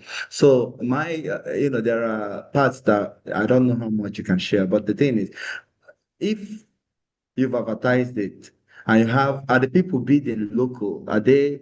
Do you have people internationally, or has the project been done before? If the project has been done before and we have a special need that people cannot reach, the right thing to do would probably be to make exceptions or advertise or get people outside that region that can achieve the distance for that to happen, right? Well, sir, like you said, we did advertisement twice because we were serious. It's a multifaceted project. So because of the complexity of it, we're careful also to ensure that we keep pushing advertisement, which we did in national newspapers at 3 different intervals. Mr. Joseph, let me ask you, the advertisement, is it made international or local? Well, we did is national advertisement we made, and both local, of course, newspaper of the state, which we also did. Are you there? I'm here, sir. Is it ICB or NCB? How did you go about it? How did we go about what, sir? As the procuring entity. No, the first thing, like I said, the first thing we did was to get a consultant who holistically looked at the success of the project, because the nature of it is not kind of a project where maybe a We singular didn't get bidder will you. just come. We didn't get you. You have to start afresh again, please. Oh. Okay, I think what will happen, I will do a communication to you. I will do a mailing communication so that we'll take it off from there, because I think that would be good. Okay. Because of the sensitivity of that project, I would also really want to make it too, because there are certain things that I also involve tied to it. Okay, thank you. Would want to hear more about it now. So, other than that, our next class will start by 12 o'clock. So I will leave. Is there any questions now? Someone wanted to ask a question before. Are we good? Or is it? With my problem for Kenny, okay, I've lost some part of the session. It's the code times. Is it a procurement time? Input times. The acronym, is it a procurement time? Yeah. Okay. So it's just basically terms used for international trade, right? So most times in procurement, there'll be movement of goods from countries, right? So it's a short form to make the process less complicated. The three terms just covers a particular. It defines the responsibility of buyers and sellers at each point of the movement. Yeah, that's what the thing is about. But you see it in your learning, so it's, I think it makes sense that to get everything we have. No, like I was insinuating that the exports could be used locally, right? Because of this, but it's not only international, right? If you look and you're able to, like, if the goods are supposed to be brought within a local, like, I mean, Nigeria, for instance, is a relatively smaller country, but then there are places that the goods might have to travel. They say, so yes, it could be used as long as it fits to what you want, or you want. Like businesses that are registered, only It's used for business to business. supplier like these of which they know all these terms, and I think these people that know what people. No, the problem, I think, that's the mindset. I don't know whether I'm still on. Sorry, I want to be sure. Yes, I'm still. So the problem is there are situations where people neglect certain things, or instead of ensuring your goods, you're like, yeah, why will I spend that money? It will go through. Sometimes, if you went to church on Wednesday and you prayed, everything will go fine. So the problem with that is that when you neglect it like that and something happens, it becomes a problem, right? So with Incoterms, we're talking about public procurement, right? So you want to be sure that you didn't leave any stone unturned. You can be friends and have a good contractor that done 7 contracts for you. And then you're like, oh yeah, well, we trust them. And something goes wrong. People are not friends when things go wrong. And then you start looking for where responsibility lies, and everybody will be like, oh no, you have to pay. So that's what that thing is all about, is to make sure that we are following, that yes, that you show that responsibilities are placed to the right people. So when the responsibility is placed to the buyer is supposed to ensure that responsibility so that if something goes wrong, they don't have a problem with it. But if a contractor wanted to win a bid and then reduce the price so much that they don't have money enough, markup enough to make all those necessary this thing, when something goes wrong, then it becomes a problem. Right? Does that make sense? So that's what. Thank you again. This is my third thank you. So now I'll leave. So we'll be back by 12. Let me see what I'll drop down here. Oh yeah. I can stop sharing now, right? No, me, I'm not going into that.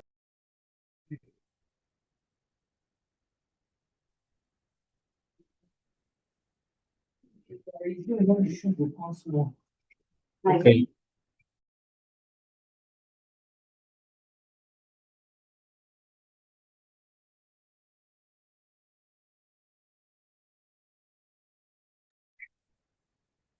I'm trying to measure the show on my phone.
Thank you very much, Doc. You have done well.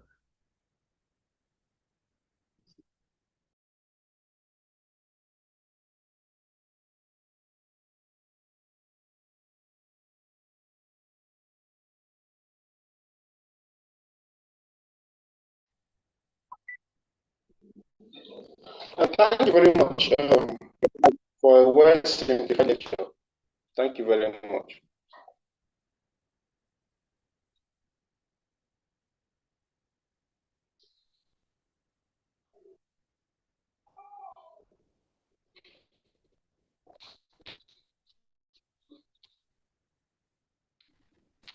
Chachinawa, good to see you.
Please, I'm not hearing anything. No.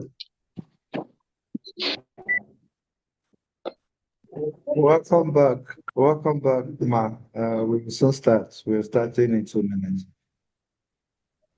We are on break. It's only babies cry I'm hearing.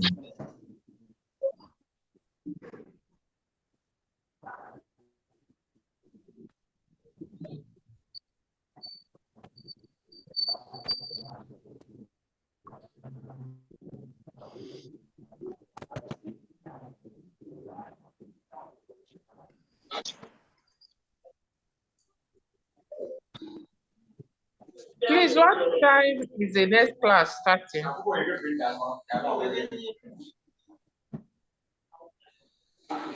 What time is the next class starting?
Good afternoon, ladies and gentlemen. Welcome back to the next class. No.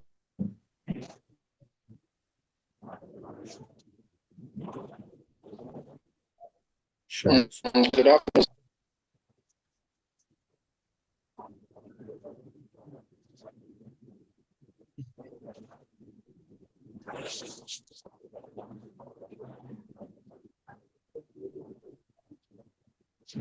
Let me share my screen.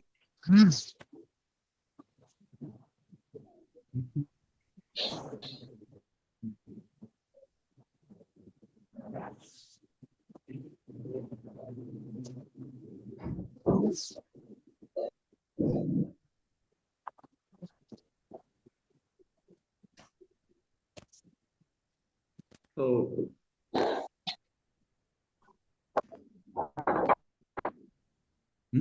let's keep it there.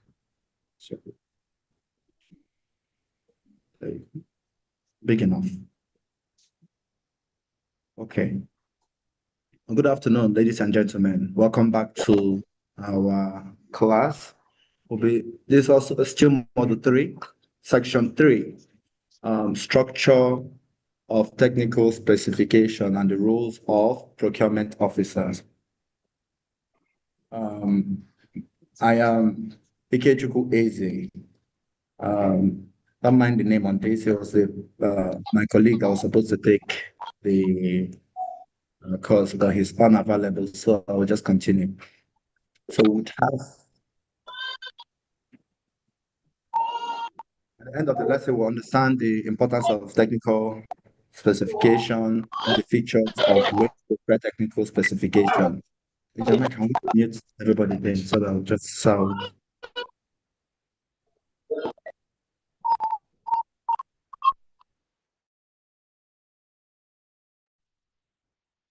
So to understand the structure of technical specification in complex goods, and to know the roles of the procurement function in the preparation of technical bids. Can I use a charger? Sir, one moment.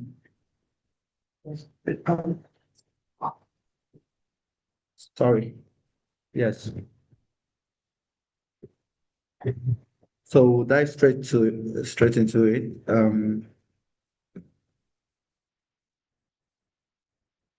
What is technical specification? During the bidding process, when we are opening bids, we first of all open the technical specification, and before we open the financial, because the aim of procurement is not to get the goods cheaper. It's not what we do when we are sourcing for goods in Aba, that we go and we look for the customer that have the cheapest price. The most important factor is to make sure that whoever the contractor that will win has taken enough time and have an advantage in terms of the specifications set out by the PE, right? And the first one to open is the technical specification. So that means technical specification is very important in the procurement process, right? Because it gives detailed layout of what you should work on, thereby helping you to reduce waste. It helps both the PE to reduce waste and also the contractor to reduce waste by cutting the cost of the project. Okay. Also make it easier to assign tasks to members. It helps in scalability of the product. What scalability? If the project they're doing is going to be big, it's very important to have technical specification to help put people right on the places that they are supposed to be. It's also a well-defined technical specification reduces the chance of failure of the project, failure to deliver both from the contractor and failure in cases where the PE has set out this thing. If the specification wasn't clearly stated, you might have to start from the beginning to pick someone to give the project. So how do we prepare technical specification, right? Whose responsibility is it to prepare technical? I feel very tempted to be, one of the downsides in our online classes that we don't get that much feedback, right? Because some of this we've already covered in earlier sections. So really wanted to catch a feel of what we understand so far, but that might delay the process and help make us lose steam. So we just continue. So people involved in preparing technical specification, we include the end user department. End user department, people that have to use what is being built, or use the building that is being built, or use the device that is being procured, right? The PE procurement department, what is their contribution there to make sure that they bring the legal know-how to make sure that everything is done through the legal process in procurement, and then just a little bit of their outcome in market research and the database they have about this type of procurement that they've been involved with. And then, if it's necessary, say the PE, the procuring entity, doesn't have that department, that specialist in the kind of thing that they want to procure, they would involve an external consultant or an expert, right, from other PEs that have done such. So let's look at the well features. How do we know well-prepared technical specification? It will have a generic title, right? And then it states the requirement briefly, but clearly. Won't spend a lot of time to enough wording in trying to explain what is required by the contractors from the PE. Then it's comprehensive in nature, and it states internationally recognized standards of quantity in order to provide equal opportunity for all potential qualified suppliers. Okay, then it complies with environmental and other legal and safety requirements. That's how to know. So all those things are going to be put in place. All those things are going to be considered while preparing technical specification. All right. Then Also, details not to be included in technical specification will include, number one, matters of legal and contractual nature, price and payment terms, contract management details, contact names and telephone numbers. Those type of things are not supposed to be there, because as soon as you start giving out names and numbers, desperate contractors might be able to reach out and then sabotage the whole process, right? So we keep those things out of reach. Please, if there is a question along the line, please call my attention to it. I don't know whether I'll see when you raise your hands digitally, so I think you just stop you at any point so we don't miss out on anything that we are supposed to learn. So it's also important that you don't involve nice to have features that will make the whole process a little very costly, and needless ones that are not very important to the process that will inflate the cost of the procurement.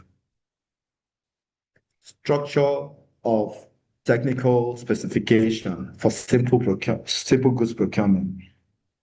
In the case of simple goods, the structures that will be included: an item description, that will be the title, broad enough to describe the function of the item, right?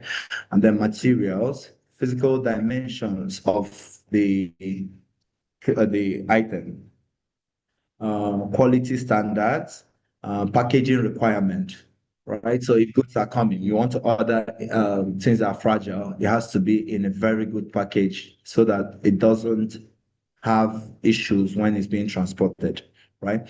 So but for complex goods, complex procurement goods include sophisticated machine, okay? So those are things that are complex, right? These are a machine that needs experts to operate. A complete industrial plant and the structure of the specification include all the parts and the following perimeters. So we will have also the generic title, right, of the item, table of contents. Then we'll have definitions, symbols. We'll have an introduction, a short description or an overview of the functions and performance of each components of the machine. And then background information, explanation why the object of procurement is needed to fulfill the VE's need.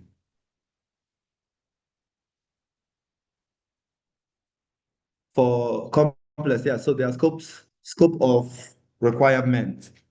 Description.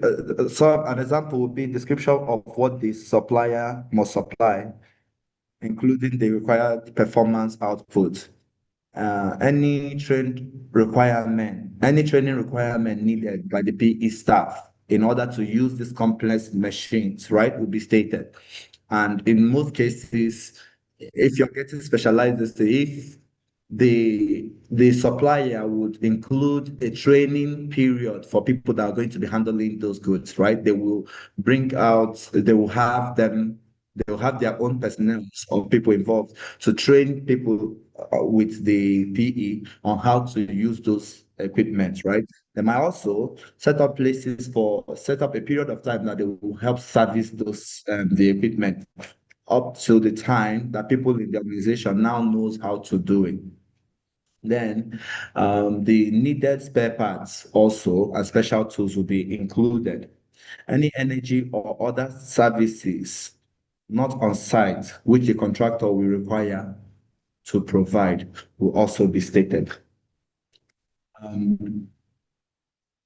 There are, so number 7 will be the detailed requirements, and then 8 will be the operation and maintenance requirements, quality requirements, and related standard, testing, packaging requirement, health, safety, environmental, and ergonomic issue. So those are all under this special, sorry. So now let's talk about the rules of the procurement function in the preparation of technical bid. The roles of the procurement function in the preparation of technical specification. Okay. Now, it will include what these are the roles of the officers in preparation of this technical bid. One will be they will contribute to the expertise in procurement law, like we said, because they've done it, it's the field that they are in. So they will have expertise that they will bring to the table. They'll advise any pertinent legal or other procedural constraint. They will help us, they will give advice that will help in mitigating those things. Provide access to existing specification, provide access to the outcome of their market research with regards to the items that the PE wants to procure. Also, they'll advise on the most appropriate type of contract and the type of technical specification most suited for this such constraint. Okay. So we have case studies, key component of structure of, key components of the structure of technical specification considered by NASCAR manufacturing company specified in the next slide. So let's look and I want to, okay. So the case study was the structure of technical specification for NASCAR manufacturing company has a description of requirement for the manufactured vehicle that serve as blueprint for the entire manufacturing process, right? So take it again. The structure of technical specification for NASCAR manufacturing company has a description for requirements for the manufactured vehicle that serve as a blueprint for the entire manufacturing process. I'm sure that these case studies in our slides in the elements. I'm trying not to. Yes, I'm trying not to spend time on reading a lot and then spend a little bit more on the exercises. Okay, so one of the exercises we have our exercise will be as a procuring officer. Your company is a manufacturer of electric bicycles. Can we screenshot this? Okay, so that we can refer to it. That needs to be produced. That needs to produce a performance battery. You are asked to develop a technical specification. Now, you're asked to develop a technical specification. List the key functionalities of the batteries needs to provide for your electric bicycle, range and power output. Then define the performance requirements for each functionality. So you have to, when you're defining, you give the minimum range on a single charge and then continuous power output for climbing the hill. Those type of things will be involved. Then identify any relevant industry standard that the battery should comply with. That's for safety standard of lithium-ion batteries. And consider factors like weight, size, limitation of battery compartment in your bicycle. So basically, the exercise that we are assuming that we are procurement officers in a company that manufacture electrical bicycle, right? That needs to produce a performance battery.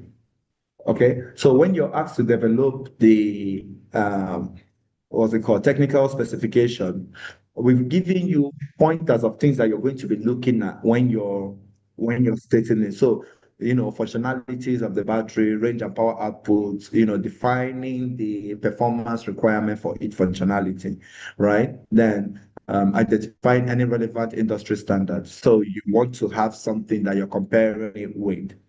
If there is a standard for batteries, like we have a safety standard for lithium-ion batteries, we want to look at that as and range it as what you want for the battery for the people producing the battery to use, right? And consider factors like size, weight. In this case, we are looking at the weight of the battery, the size limitation. I'll say this for bikes. Electric bikes will have little space for a compartment for batteries, right? So in as much as we want it to be powerful, we have to make sure that the weight and the size fits into the compartment that we provided in our bicycle. So what we've been able to explore is the rules of technical specification and procurement officers in acquiring equipment, right? Then developing technical specification involve identifying crucial aspects of technical specification like functionality, performance requirement, industry standard, and physical constraint. So, and that's what we try to describe when we're talking about the with this exercise, right? Functionality, we give instances of what functionalities would be like the range and power output that the battery can provide for it to function properly for the bicycle. And then defining performance requirements, we include the minimum range on a single charge. How long will the bicycle go on a single charge, right? And then we have to make sure that we comply with the health and safety. We don't want to make a make a battery that will perform very well, but over time, if the heats up so much, it will start exploding or cause harm to the people using it, which will now require us to call back all the bicycles and pay legal fee for all the people that we injured with our bicycle. So it's also important that you check on weight. So weight is crucial, and I'm using the bicycle thing for. Hello, sir. Well, I did do one classes near online myself. Welcome, sir. Hold on.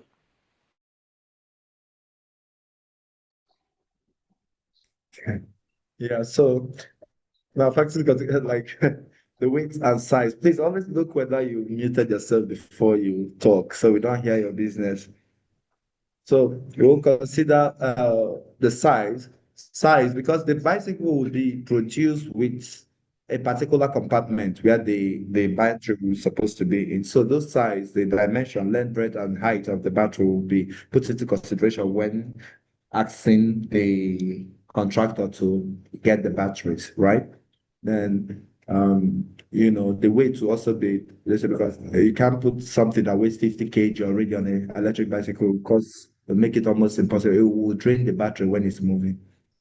So those are things that we use the exercise to describe, right? So a well-defined technical specification the foundation of acquiring equipment that meets the company's need.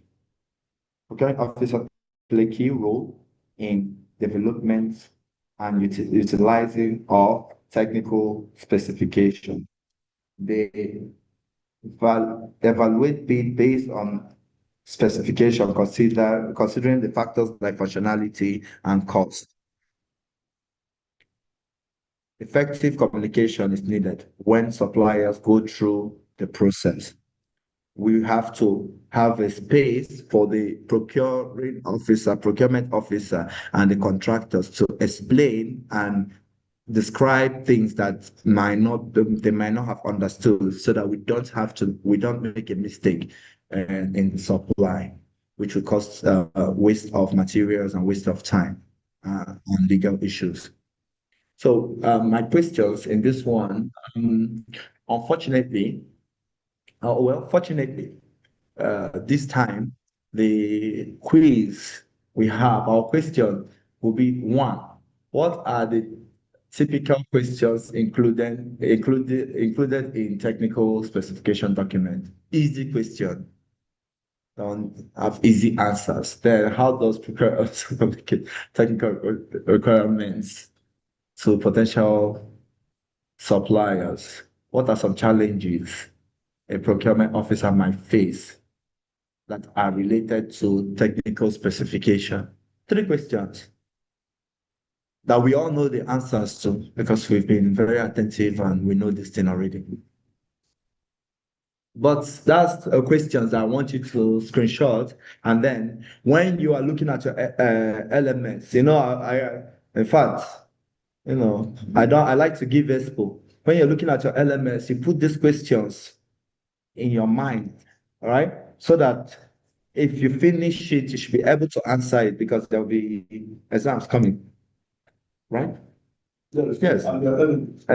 That's so pleased. Yeah, so it helps you prepare for the distance. So now my objective questions have answers to them already. So we just call it revisions, right? Because the answers are there. So I don't know how you would do it. I don't know whether you see it in your elements because I'm not that, but I would want you to, take this information, screenshot it and keep it, and answer it. I'm sorry about putting the answers in this thing. I know we are very intelligent people and this is our fault, okay? I'm sorry about it. We'd have had the answers separate and I don't have enough time to remove it. So please accept my apology. And I know you know the answers and we already wrote it. So I want to... I know. I have a good feeling. I've seen the class. So thank you so far for listening. I'll take another 10-minute break. Yes, so I'll do Please, the sir, next one. can you please slide back to the summary? Okay, ma'am. I can. Oh, thank you. Thank you, sir. Yes. Dr. Ike, please. And my question is this: what are the factors that one put into consideration during procurement of a particular goods, and as well design? Sorry. What are those factors that one need to put into consideration? Yeah, so like the key aspects of technical, like the functionality, right? Performance requirements, industrial standard, right? Industry standard and physical constraint that could come up from this thing. Those type of things for equipment are things that you have to consider now. Hello? Please, sir, can you slide back? Hello? Hello, are you listening? Yes, Please, can I you am. slide back to the last questions you dropped? The objective questions, yes? Yes, sir. This one, yes. I just want to screenshot it. Is it the objective question, sir? Yes, this one. I don't know.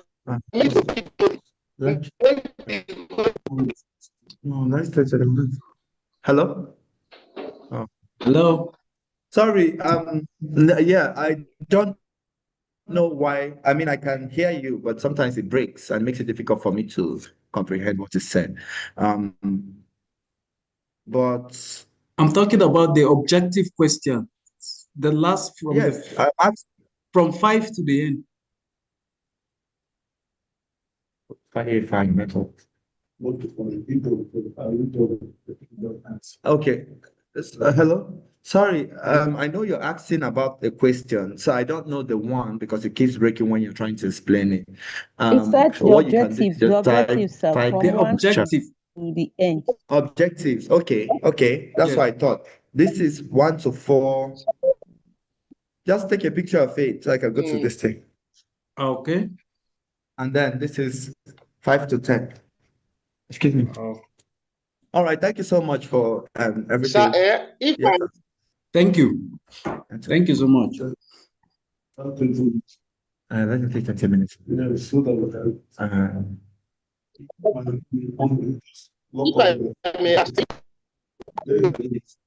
Please, are we going to get materials for this course? Yes, it's in your LMS. The materials are your LMS. Sorry, Jinawago, I'm trying to hear you, but it keeps breaking. You can just send a message to our group. or I'll find a way to communicate with you. Okay. Let me stop sharing so that we could prepare for the next class. 20 minutes break. 20 minutes break.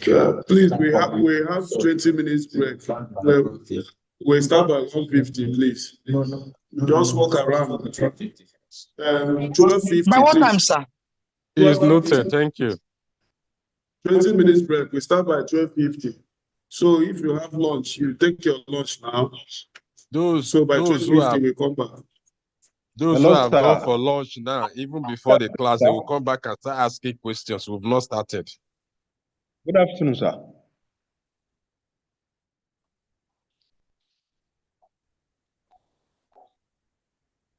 Hello, sir. Can you hear me, sir? We're already on break now. Okay, I'm just trying to make an observation. Where the class What is the empty for observation, now. please? Actually, is for we the Muslim faithfuls, we are praying by one. So I don't know if the timing can be adjusted to accommodate our prayer times. When are you finishing the prayers? 2 o'clock. Hello. When It's are you usually finishing 1 to the 2. prayers? At most, hello. This shouldn't come in here now. This thing shouldn't come in here. Prayer and no prayer. Let us know that all of us. I know there should be fair to everybody. No, At least we know that we have I our time think to his pray. point is germane. His point is germane. Let's consider it. At most, it's 20-30 minutes, we are done.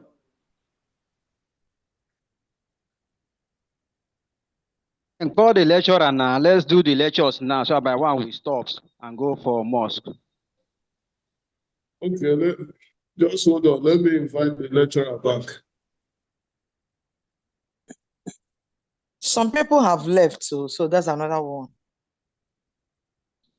Call them back. Everybody's in the office. Even before Call them the back. Call class them back. ended, you will see some of them who has left and they want to join and start asking very stupid questions. Because I think it's usually common when you have people who study from online and they just switch on and walk away, and they will come and be asking questions like people from see all of them everywhere. But I think in this circumstance, the Islamic brother just needed to be given a little more time for their prayer. I don't think they will take more than 15 minutes or thereabouts for their prayers. It is not Friday. If it was Friday night, that one would take like 1 more hour. than 15 minutes. Sir. On Fridays when they take that long time, outside Fridays. Islamic brother just needed At most, to 20 minutes is okay. I don't think they will take more than 15 minutes or thereabouts for their prayers. No, they won't. They won't. Friday. They won't. It was The Friday people night. concerned said at most 20 minutes. So On Fridays when they take for those said of at us most 20, who are that Muslim means by more than association. 20 minutes. It's not fair to decide for them. This person laying this complaint said they will be needing at most 20 minutes time. So if we can just continue the lesson now, that's fair The enough. people Instead of concerned said at most 20 deciding minutes. for them So how long their prayer is supposed to last. On Fridays when they take for those said of at us most 20, who are that Muslim means by more than association. 20 minutes.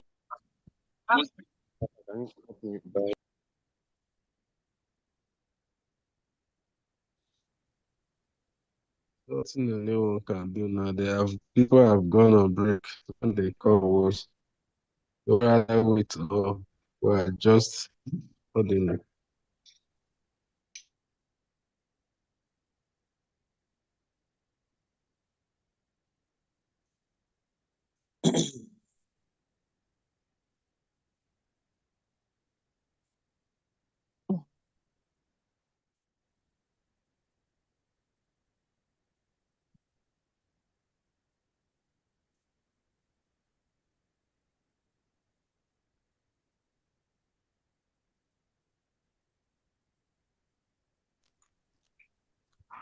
Madam, are you the lecturer?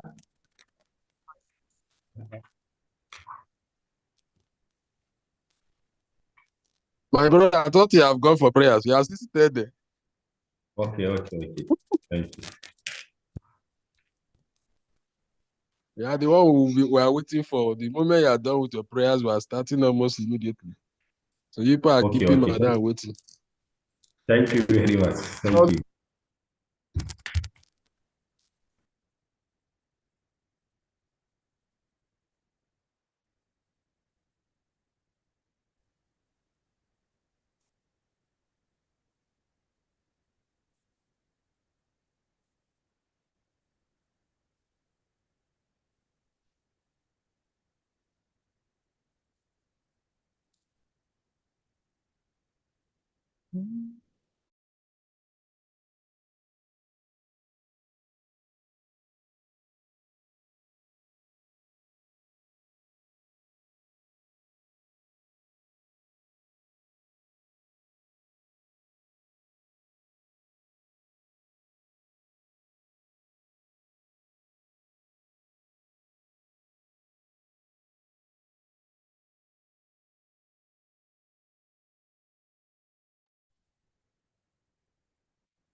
I can't hear anything. What do you want? What do you want to hear? What do you want to hear at this point before our break? Ọ bụ okwu ahụ, ọ bụ ihe mere m, ọ bụ afịa m na-ere ere ibe ndọrọ n'ebe onwe nke m jere ere.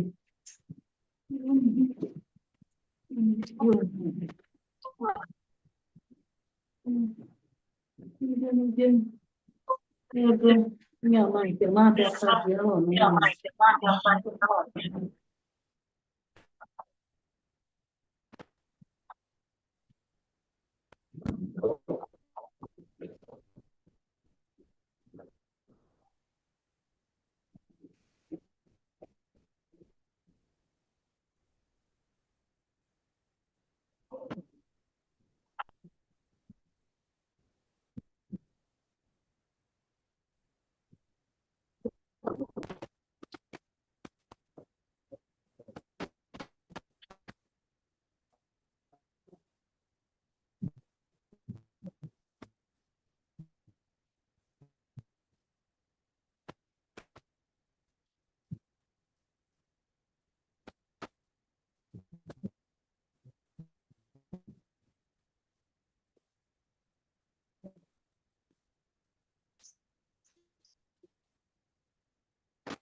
It was something.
Good afternoon. Please, I wanted to confirm if I'm still on the right page because I couldn't hear anything. Are we on break? I feel like they've gone on break. I'm not so sure as well, but I think so. Maybe a 10-minute break or something. Oh, thank you, madam. On break We are on break. We are on break. Just exercise patience. Oh, thank you, everyone. Thank you.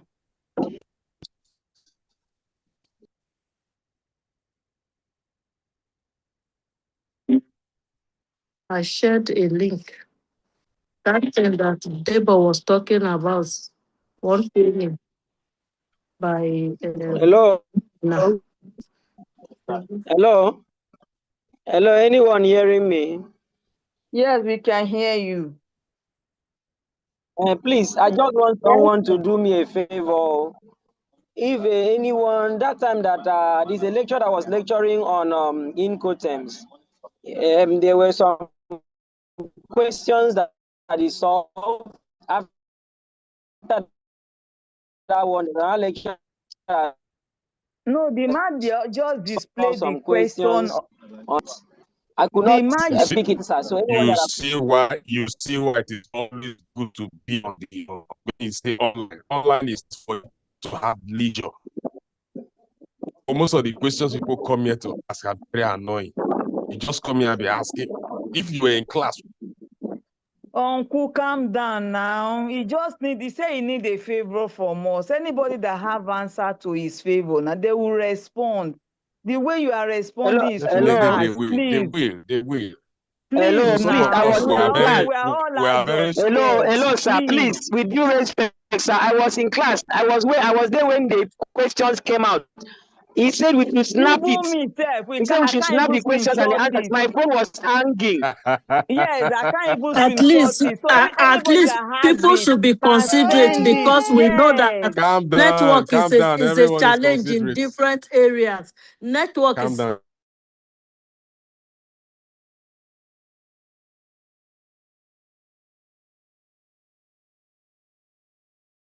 Can I finish tomorrow? Please share Hello. it on the WhatsApp platform. Thank you.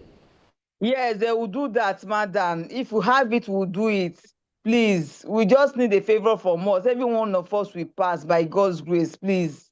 we should even consider the fact that network is epileptic and in different everyone places. Sometimes you even are me, logged madam. out, sometimes you come on, you don't even know what has been said. We So feel please, you. We feel for you. exactly, Yes, please. even me, madam. We should feel for everybody. We are I could not interested in even acquiring knowledge. So Good afternoon, we all know that network is challenging even me everywhere. myself here, I could not even screenshot the whole thing. I just did part, which I'm going to put on a general platform. So we should just do it for ourselves. It's not by, somebody can be lost. We should try and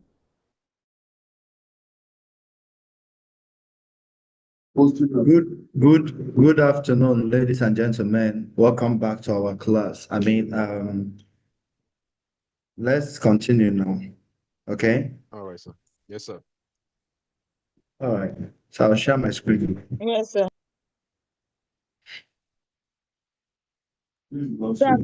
Please, sorry, sir. Can I ask for a favor from you, please, sir? The question that on Ecotem questions, you display some question and answer. So few of us could not able to screenshot those questions, so can able to do it because of network problem. Please, I wouldn't mind if you can help us to display it again so we can screenshot this, sir.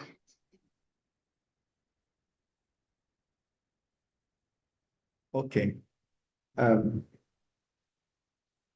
My understanding is that you people have there's a WhatsApp group. There are a few of us that are present in the center with me, and I know one of the gentlemen at least have that screenshot. So at the end of the class, as soon as they regulate the WhatsApp group where everybody is, he'll post it on the group so everybody will have it. It's not a problem. It's just quiz. All right. Thank you. A lot of us have it and they'll be in the group. We shouldn't be. I know it's in the afternoon and Nigeria is a hot place. I understand it. I feel that we should calm down, treat other people with respect and, be patient to listen to what other people have to say. So, Ma, I'm sure you will get the picture of it. If you don't get Thank you it, so much, sir. God bless you. Thank you, God sir. bless you, sir. okay, no You're a problem. good, you're So a I good think we man, have sir. to God So bless continue. I've not been able to grab anything. I'm in the Kogi State area, Lokoja. But if Okay. at the end of this lesson, I don't know, I'm making a request if it can be placed on our platform, please, so that we Okay. can go through it, especially that Yes, incoterms everything. that somebody mentioned. Yes, yes, everything that we are teaching, everything that we are browsing through, we are not really doing a face-to-face this thing. It's all in the LMS. These slides are in the LMS. Everything that we have used, the materials are there in the LMS. Once you log in, you will see them and you will have access to them completely for the duration of this our executive training. Sir, I have dropped the Thank you, sir. screenshot already on the chat, so people can just pick it up so that we And can we're, go. Thank you, and we're very madam. grateful. Thank you, madam. We're very I'm grateful grateful. so We that are you see, grateful, yeah, ma'am. you see, there's no need for Thank us to you, quarrel ma. about God it. So bless you, ma. let's, We are grateful. okay, so we'll start. Um, Again, my name is Ikechukwu Eze. This slide is slide of Dr. Eyin Naya. And unfortunately, he couldn't do it this time, but in our future classes, he will be present. He had other pressing issues that he had to attend to. So I will continue. And we'll be looking at the standard general conditions of contract called GCC. Okay, so we'll try to do this as precise and brief as possible so that we would, look at other things that we have to do today and close as fast as possible, so that people that have other engagements will be able to achieve those ones. So we'll go on. But in as much as we want to do this, if there's something that you want, if there's a question, please stop us anytime and ask a question so that we won't be confused. All right? Okay, now the lesson objectives, we get to understand the purpose of the course. Will help us to understand the rules of general condition of contract. This includes knowing how they establish the rights, responsibility, and risk. Knowledge of the key clauses so to gain familiarities with the core clause in GCC, payment terms and schedule, change order procedures, risk allocation, termination clause, warranties and guarantees, contracts, interpretation skills, identifying potential issues. Those are the things that we intend to do at the end of this class. So we'll go straight to it. Introduction to GCC, General Conditions of Contract. General Conditions of Contract.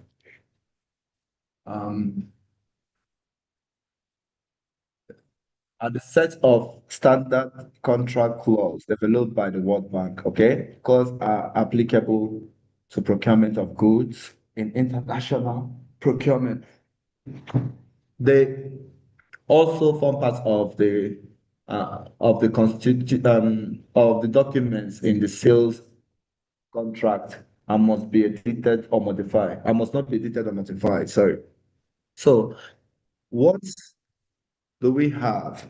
The World Bank proposed standard contracts are that follows the Anglo-American or common law legal system is composed of the following parts in order of precedence. Number one will be the contract agreement, letter of acceptance, letter of bid, the special conditions of contract, also known as SCC, the general conditions of contract, also known as GCC, the specifications, which includes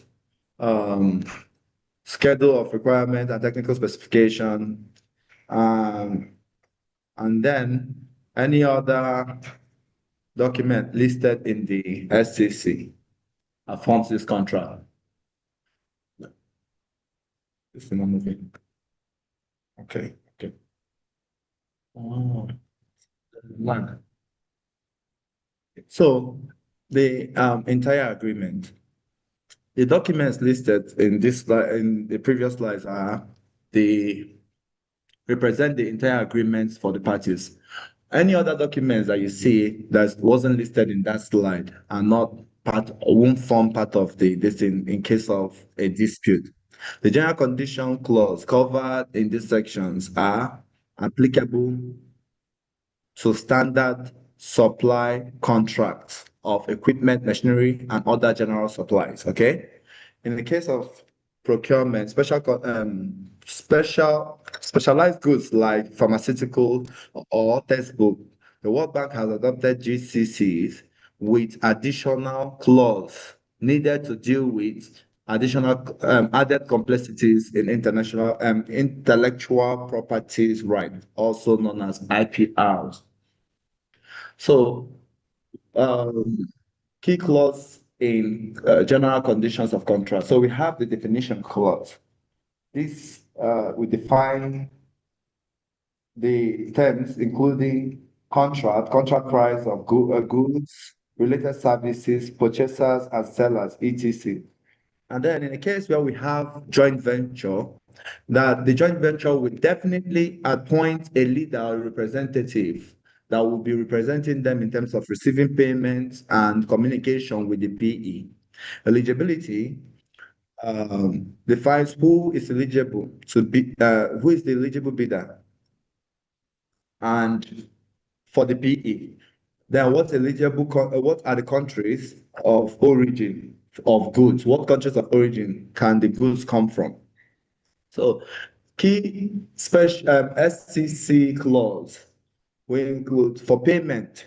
Payment condition will be specified in SCC according to the World Bank recommendation models. So in the case of advance payment, 10% will be paid once the bidder or contractor have submitted a claim of bank guarantees. Bank guarantees are bonds set aside in the bank to ensure that the contractor will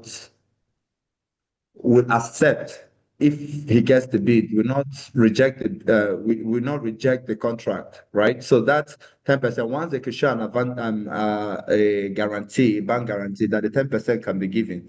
Then upon shipment of the goods, then that 80% will be given, is allowed to be given to the supplier. Okay, once they can prove that they have once they can prove that they have shipped the goods, okay? Upon acceptance, the remaining 10% will be given to the supplier once you have invoice to support, and then acceptance certificate from the PE stating that they've received the goods. Any payment in local currency will also be taxed, right, and commissioned as it's supposed to be.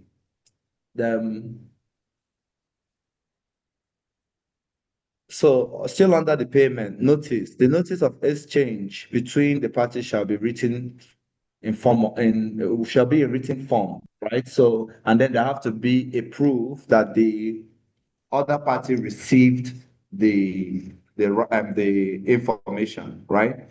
And then the governing law that will be used is the governing law of the PE's country. If the PE is FUTO in Nigeria, the law we're going to be using that will govern is the one in the PE's country, right? And then the seller shall respect import restrictions in the PE's country and other restrictions that could have arisen from UN Security Council when have countries that are banned or that have restrictions to do business. So those restrictions must be respected. In terms of settlement of disputes are about to happen when dispute occurs, they'll have to establish amicable negotiation for the first time. So first time when the issue comes, there have to be parties that will first of all sit to try to resolve the issue. Only in the situation where the parties didn't agree with what the amicable decision, will they inform the other party that they are going to take it up, right? To arbitration. All right. For inspection and audit, it's done by the PE. Inspection and audit is all about, you don't, as a PE, the PE won't just receive goods without checking in, right? The inspection will be done by the PE procuring officers and people in the department that will confirm quality and every other things as stipulated in the what? As stipulated in technical specification, right? Is it not? You agree because I said technical. So now, delivery and document. The supplier must deliver the goods as per the terms of the schedule of requirements, right? So when we're talking about Incoterms, that address they said was, I think, 10 Abuja Road, Lagos, something like that. So for delivery, if FUTO ordered 300, no, let's say 30 vehicles, right? And the vehicles are brought in, the payment will not be once the thing comes to Owerri. It will be when it gets to our warehouse where we want the vehicles to be before any payment is supposed to be made, right? So once it comes in there, we won't just pay now. We'll do we'll do some inspection, right? We'll check papers, look at the country of origin to make sure that everything was how we agreed. Does that make sense? So in a situation where these goods are brought in, and then we have some things we call snacks, minimum problems, like maybe there's a scratch on the door, right? A dent on the door. In our inspection, two things could happen. The contractor is supposed to fix that, right? Either he remove that door and put a new one, or he gets the body work done. So in a situation where it's either he does that, or if we have the capability, so we have a department that can take care of that, we build them for those problems, and then the PE would take over those responsibilities, but at a fee from the contractor. Does that make sense? So that's one. Then the supplier's responsibility. The suppliers must deliver the goods and must not employ people that are underage or first level, right? So the supplier is responsible for people that they use in delivering the goods. No matter where the line, no matter the country the goods are coming from, right? You have to make sure that from international standard, no forced labor and nobody is employed that is underaged. Then contract price must be, price is charged by the supplier for the goods supplied, and related services performed under the contract shall not vary from the price quoted by the supplier. If the supplier quoted in the quote, they will have the price for goods, price for transportation, price of other services, bringing in transportation of goods to this place, even the mandatory servicing for a period of time in some goods that we agreed on. Even when you supply this thing and you've gotten it with the right price, all those other services as well has to be in line with what you quoted and not more, even if things changed along the line. And there was a variation in maybe naira, dollar, this thing. It still has to be that price you had. Any other adjustment to the price has to be scheduled and followed through due process. So you have those type of this is where you can make adjustments. So those things has to be followed in due process. Any questions so far? Any questions so far? Oh, are you sure we are still? Yeah. Okay. Thank you. So okay, thank you. So I can just continue line now. But problem. There's no question. So terms of payment, okay. So the contract price, including any advance payment, if applicable, if it's in a situation where we have, shall be paid as specified in SCC, right? Payment shall be made promptly. Immediately the contractor meets the state. You shouldn't owe the contractor. In a case where it is owed, it shouldn't be more than 60 days, right?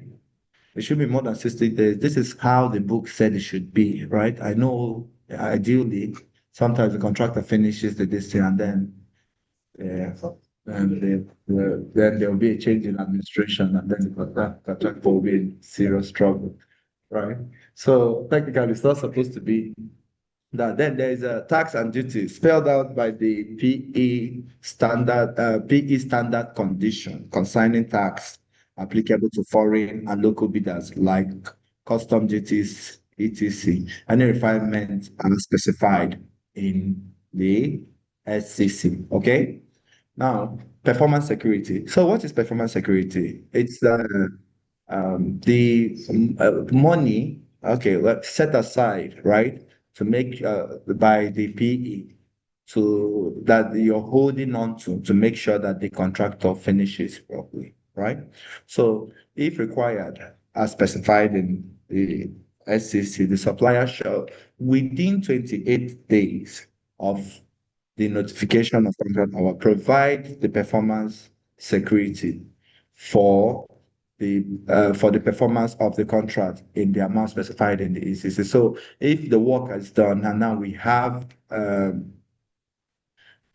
they've provided performance, they've provided everything required, right? The performance security has to be refunded or paid by the PE within 28 days. Okay. Now, subcontracting. So if there will be a subcontractor, if the contractor finds a smaller company and then they give them some parts of the project, right? Or even give them the whole this, it doesn't absolve the contractor from obligations and duty responsibility. It means that the person that is subcontracted to has to perform everything as stated in your contract. And if there was a mistake or some problems from their performance, it's not them, it's you. Right? Does that make sense? So, no,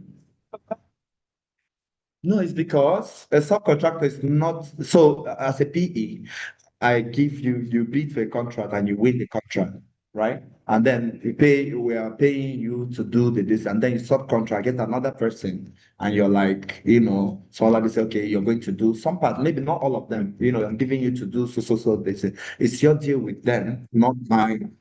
So if there is a problem, if they didn't meet, they messed the thing up, it's still you. So you're not going to say, oh wait, I gave it to this person to do. Then specifications and standard must be in line with the packaging and documents. The packaging of goods must be as required to prevent damages, right? We said if we're going to bring in maybe TV screens, big TV plasmas, even if the person has it and it's working, they have to make sure they put it in the right distance so that when you're stacking them, there's no problems with it. Insurance. Goods supplied under contract must be fully insured, right? So that why are we fully insuring it? In most cases, it's one of those things we're talking about in our other class. If we don't insure, there is a payment. So if you don't insure, there's a situation where all those prayers you prayed on Sunday works and nothing happens, and the thing gets there and you're happy, right? But in a situation where some hiccup, some problem, it's not even maybe damage, maybe it came there and then you're trying to put the TV on and then it's not coming on, right? Or some parts are showing one way. It's those insurance that you have and warranties that you have that you've taken from them, even if it costs you money, that you're going to depend on to make adjustments to this. If not, you are going to take money that you thought you made and then put it back and then take money from your own savings to use to get contractors. Don't always make money. Sometimes they make losses, right? So that's what this is. Transportation and incidental services, right? Unless otherwise specified in this, the responsibility for arranging transportation of goods shall be in accordance to the specified international commercial terms, which we talked about before we started talking about this, right? international commercial terms, Incoterms. You know, we talked about Incoterms. Yes. So unless we stated otherwise, but in the contract, we either choose which version of Incoterms you are using. So that version of Incoterm will determine the kind of transportation and where responsibility starts and ends, because it's already stated in our Incoterms that we agreed, the PE and the contractor agreed on, unless there are variations made in our own agreement, the SCC, that we can look into it. So that also explains some of the questions we had initially when we're talking about local procurement, right? We said how do we use that in this? So if you had an arrangement in the SCC that you can use to merge this thing, that could also suffice, right? So it's not always Incoterms. There are other ways to do it. Inspection and text. The supplier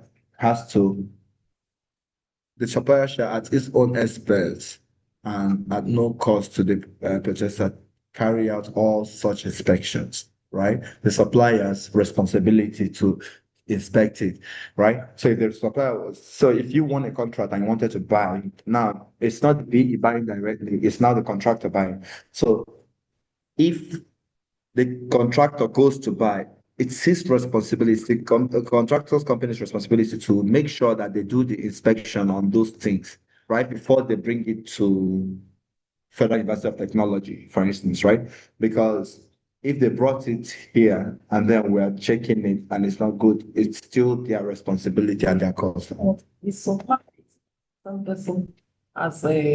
we have a question on our physical class. Are you talking through that distance so they can hear? Okay, go on. I said the supplier is also known as the procurement entity, right? No. The PE, procuring entity, is the person that wants something, is the organization that wants a building, for instance, right? So FUTO will be a PE if we brought out, let's say that we wanted to build a hall and wanted contractors to bid for it, right? So we are the procuring entity. Then the contractor. Yeah, well, in that instance, right, the procuring entity becomes the, how do you put it? Yeah, the buyer, right? Why the client? But let's say buyer, because we are the ones that want this thing. Now, in that particular district, the contractor is the seller, the person that wants to fulfill that district. Now, but in our case, in some cases, this would be ideal, right? Because now we want a building, right? And the contractor can build, right? Easy. But with regards to Incoterms, if goods, they don't mark where they say goods have to move from a country to another country. Everything that has to do with that thing moving from that. So the supplier now, the contractor, we will need to we need to get it from some company, right? If you're going to get vehicles, you're going to go to the. So if the company was in Italy and then the supplier has to send a representative or get a third party in Italy that will verify the goods there in Italy, right? And then they import it because it's part of their contract with me, right? If my Incoterms, my own this was that you have to get it to my warehouse, right?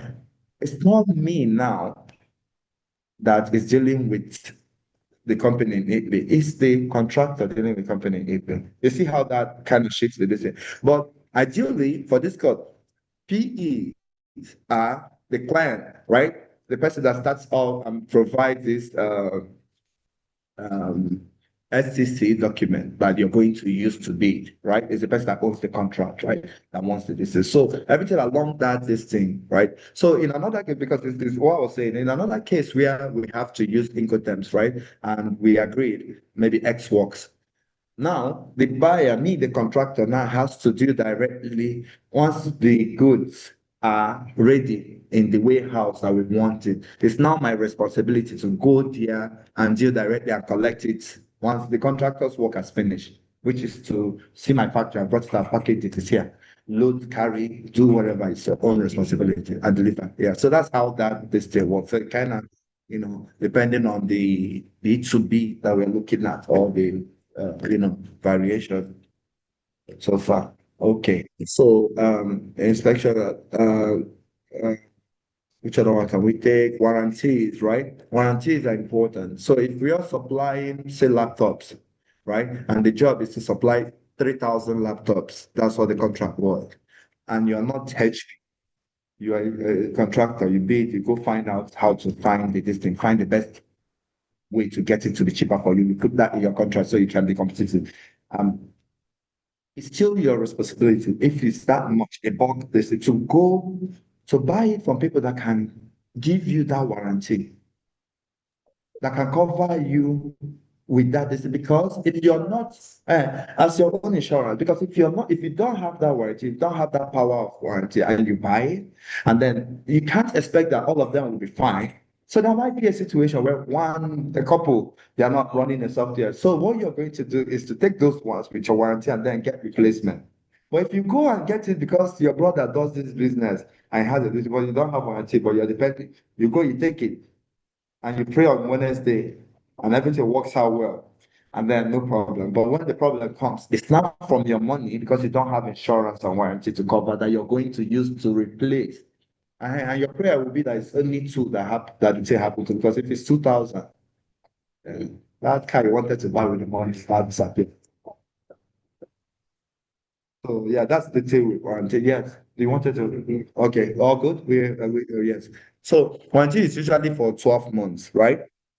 After the goods have been delivered and accepted. Okay, so the money will be held on for 18 months after the date of shipment, whichever period concludes earlier. So either 18 months when they say which one, or 12 months after they've received it. So whichever one comes first, that warranty is, and then if no money that the P is holding because of the warranty, that they want to be sure, and they will pay it because now there's no problem. So specification of payment or payment conditions. That's what we are still on. A special, oh my God. Special what? Somebody answer. I'm sorry. Happening to me too. We are on 14. Let's go back to, so we'll collect it, and then so I won't forget it again. Okay? It was listed before. I don't want to say. Somebody find it. Special contract. The other one is general conditions of contract. This one is special conditions of contract, right? Should be. Yeah, I mean, sorry. Yes. Yeah. Yeah, special conditions of contract. Yes, general conditions of contract and special conditions of contract, which is in slide 6, just in case. Okay. Back to 14. Let me just pretend that we finished 14. Okay. There are. Hello, sir. Yes, boss. Yes, sir. Yes, sir. Please, sorry to draw it back. Under general condition of contract, please, can you just quickly walk us through how it is being arranged from the beginning to the end? Because what we are seeing there, I think you just stipulated the conditions, but how it is being arranged so that we don't put the cart before the horse or the horse before the cart. Sorry, can you just take that again? Let me understand. Okay, under the general conditions of contract, let's take request for quotation. Now there are some areas. Take for example, letter of award, contract agreement, acceptance, and the rest. Which one comes first up to the point of contract agreement? So, is it on the list on this slide Yes, that we're yes, talking sir. about? Yes, sir. Yes, So sir. the contract agreement, the letter of acceptance, Exactly. letter of. So okay, so what you're saying is we have to,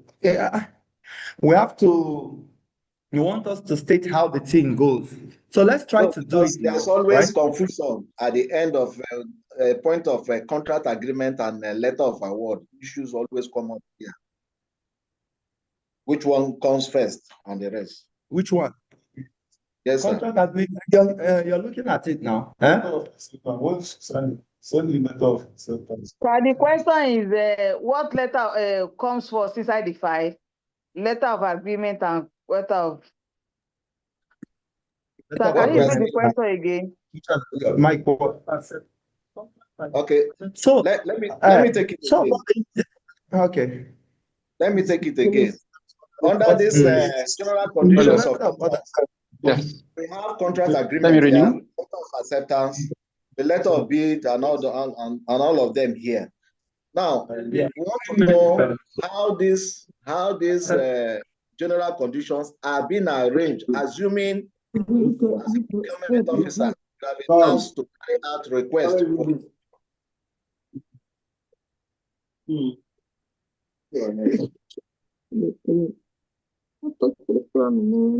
Okay, sir. We have the award letter.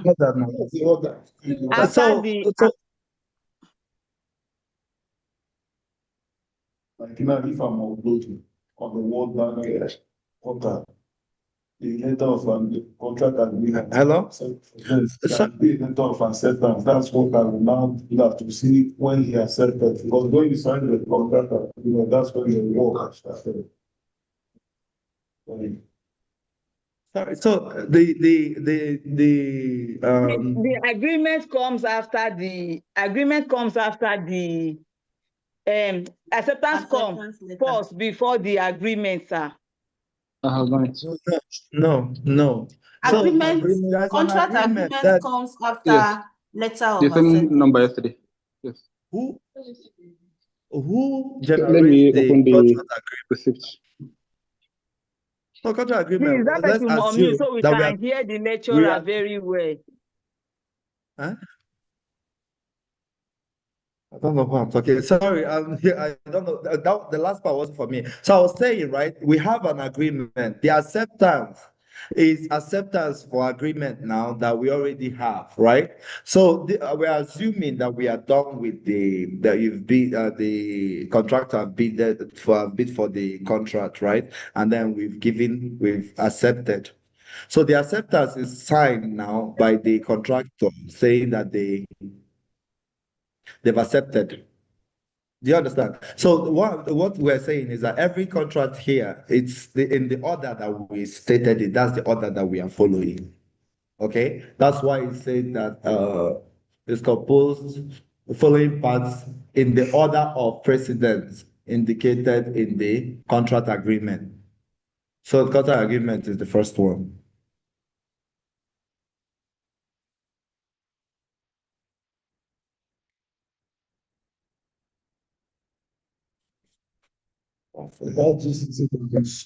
No, we are doing. June, are you supposed to cut it? No. Standard. General condition for goods. Some of them during the letter of acceptance, when you write to. So this is how World Bank does it. Almost in contract agreement, then the next step is to better acceptance by. But they are now in Nigeria now, I think they are now looking at it in Nigeria. The acceptance should come before the agreement.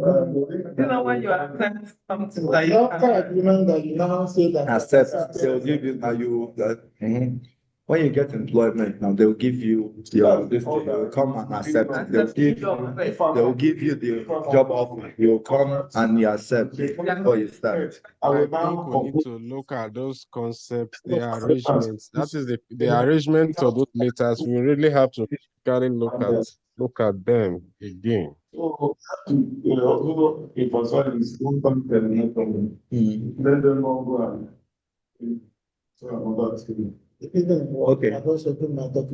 the same thing. I don't know. So yeah, this is how the World Bank fund is arranged in that order that we put it out there. Okay, then we have the limitations and liability. I said in. Oh, sorry. Let me make this simple again.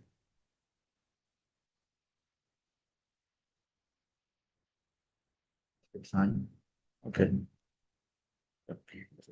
Except in cases of criminal negligence or willful misconduct, the supplier shall not be liable to the purchaser for any indirect loss or damage, loss of use, loss of production, or loss of profit or interest cost. Now, there are change in laws and regulations, okay? Change in laws and regulations in purchaser's country occurring after the date of 20 days prior the date of bid submission. This subsequent affects the delivery date or the contract price shall be correspondingly increased or decreased. This will be to the extent that the supplier has thereby been affected by the performance of any of these obligations under the contract. Addition or reduction in cost shall not be separately paid or credited if the same has already been amount accounted for in the price adjustments provided for the contract. Okay, so key clauses in general conditions of contract.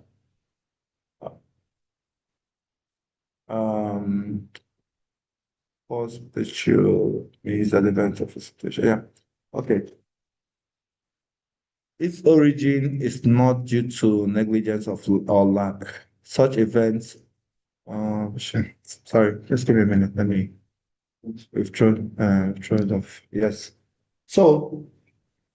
Yeah, force majeure means that the event or situation beyond the control of the supplier that is not foreseeable is unavoidable. Okay? Its origin is not due to negligence or lack of care on part of the supplier. Such events render the supplier not liable for forfeit of any performance security. All right. So the performance security also is always kept for to make sure that the contractor concludes the business in the stipulated time.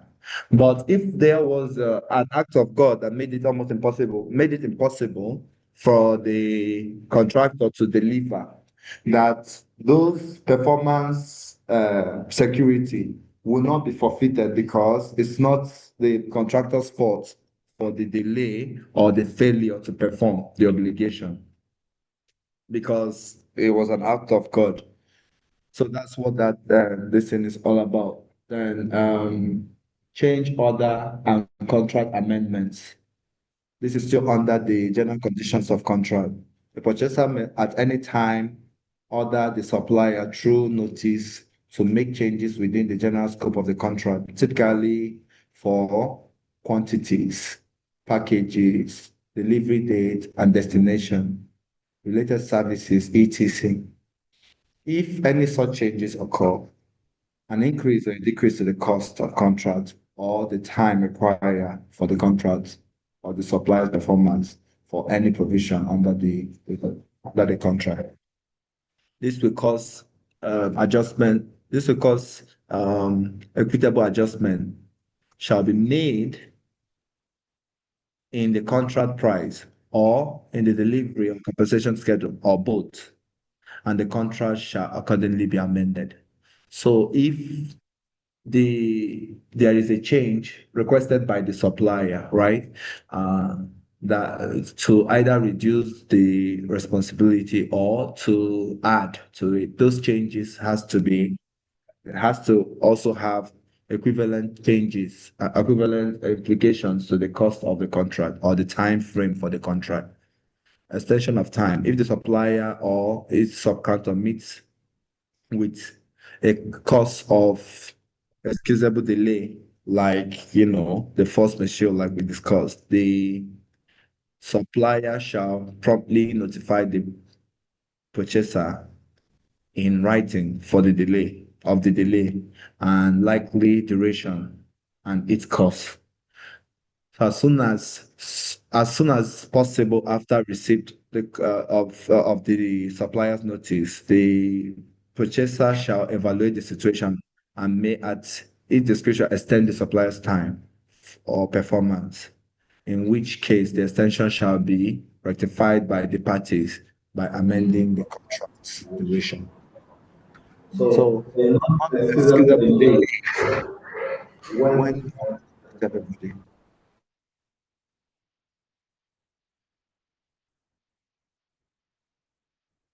So the non-escapable delays, when the contractor sees those escapable, they have to communicate directly to the PE as fast as possible, and the PE has to assess it and make the necessary adjustment to the time, and and they would and adjust it in the contract so that there won't be a problem with the performance security. Termination. The PE can terminate the contract for supplier's default. Okay? And it stipulates also the right of the obligation of the parties in the case of termination by the PE. Why there are no provisions for termination of contract by the supplier, yet it can pursue such relief under the provisions of applicable law. So neither the purchaser nor the supplier shall assign or whole or in part their obligation under the contract except with prior writing and notification of the other party, right? So although the the PE is the only person that still can terminate contract, but a supplier contractor can also terminate contract if the PE is not holding to his own end of the bargain, right? Some of those could be with the payments, right? If you had agreements on payment scheme and those payments are not coming, the supplier can cease to operate and write to the necessary parties to terminate the contract instead of staying idle.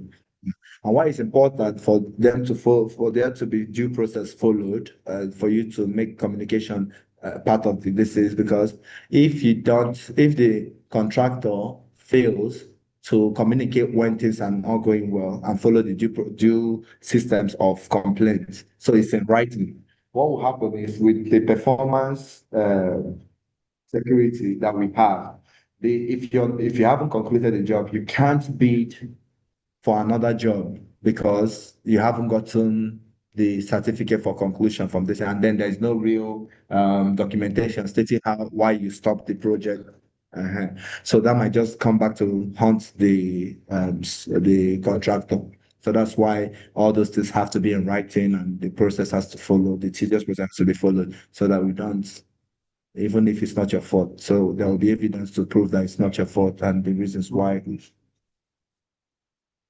Yeah, so there will be two levels. There is a third party set aside by the contractor and the the contractor and the PE on situations that could come up, right? Only if that thing is not resolved, you escalate it to arbitrator.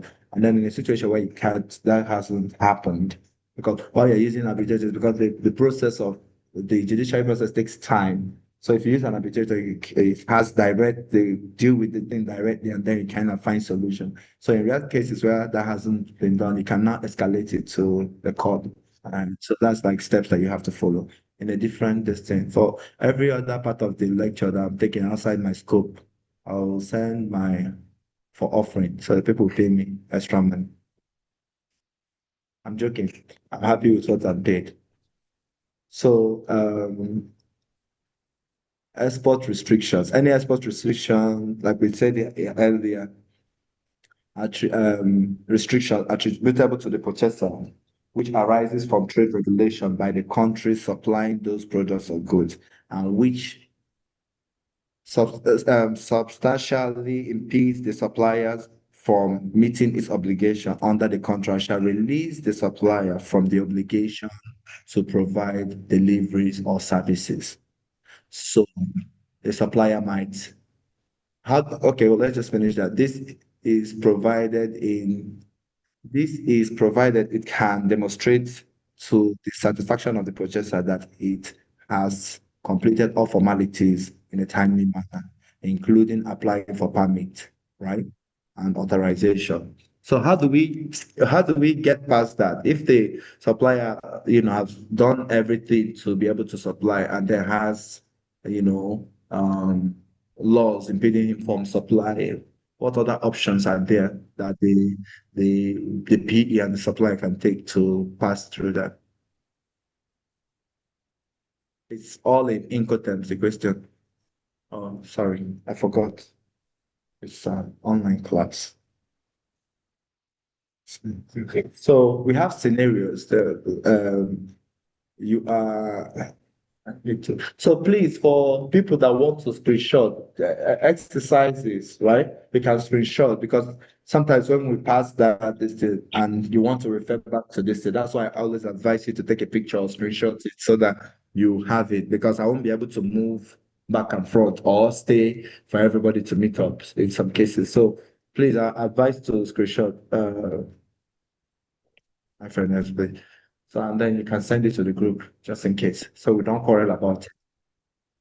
So the exercise is, you are an engineer working on a new solar panel installation project for a local school district. The project uses standard AIA 8201 general condition of contract document. Instruction: identify relevant clause. So you have to review the document and identify at least 3 clauses that you believe are particularly relevant in solar panel installation project. Okay? Briefly explain why each clause is important for specific project.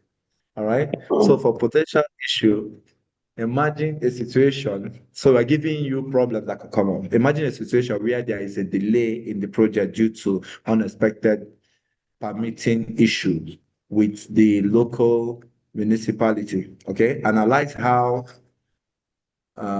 general condition might address this situation. Okay, who will likely bear the responsibility for the delay and any associated costs? No questions so far.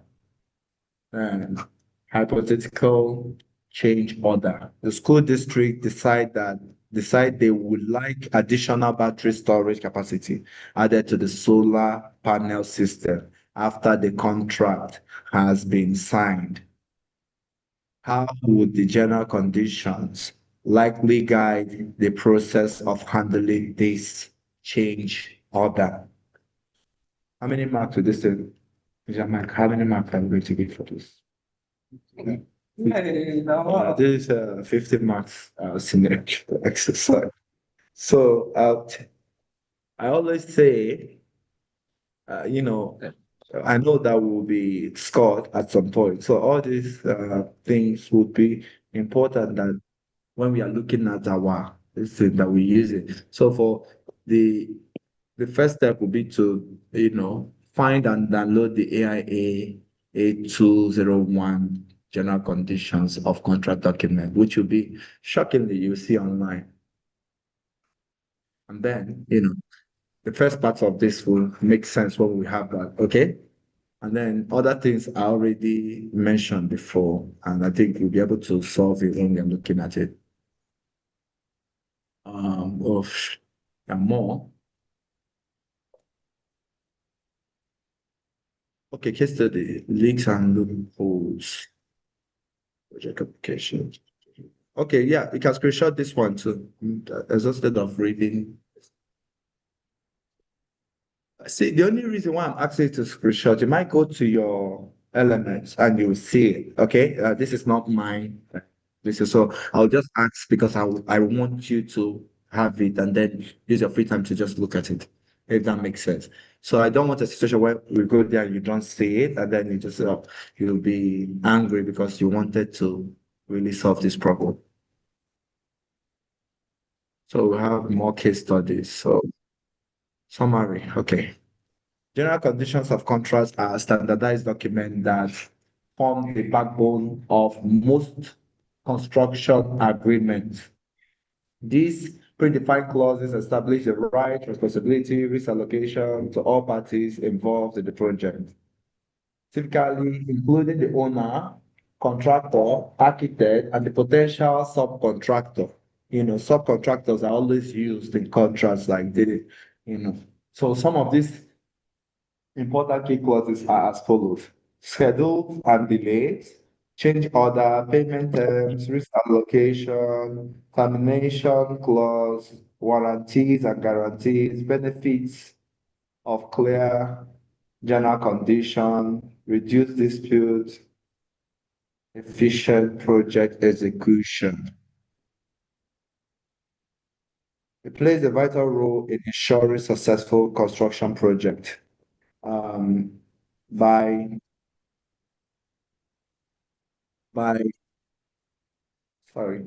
utilizing clear project specific language and addressing potential challenges.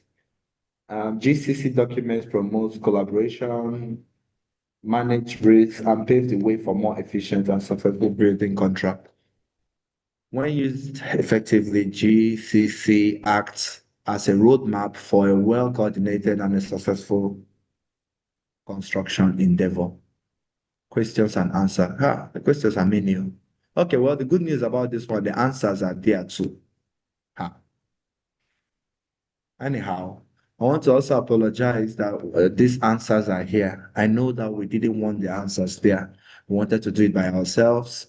I plead that you forgive us for not doing the necessary things. So please bear with us and just, I know we're all going to be correct. So just, I'm sorry for not making it that challenging as we would have wanted it.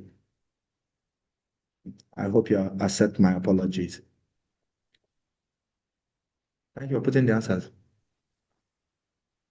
No, I know you're representing so anyway, so yes, we have the I don't know, revision questions, not questions anymore because the answers are there and you have it, right? Okay. I want to thank you guys once more for your patience so far and an endeavor that we have finished this part. We have exercise. Okay, so I don't know how many of us are remaining. The class is awfully quiet. Well, we're here. I'm here. here. Sir. We do. Because the other to move, so we move. Okay, yeah. Thank you for being on mute. I just, We yes, are I here, can see. sir. Okay. Yes, We're thank here, you. sir. Thank you for your participation so far. We do have one more part of this thing, which is big data sheet. So it's supposed to be an exercise. But I like to give exercises that because we can't really in a physical class we do the exercises. But I would want to introduce the big data sheet, a sample of it, okay? And then maybe send the how do we send the so we do that, and then maybe I will give one case study, okay? And then we'll take it home. Is that okay? Is this something we can do? Yes. Yes. All right, so I'll stop sharing. So I could just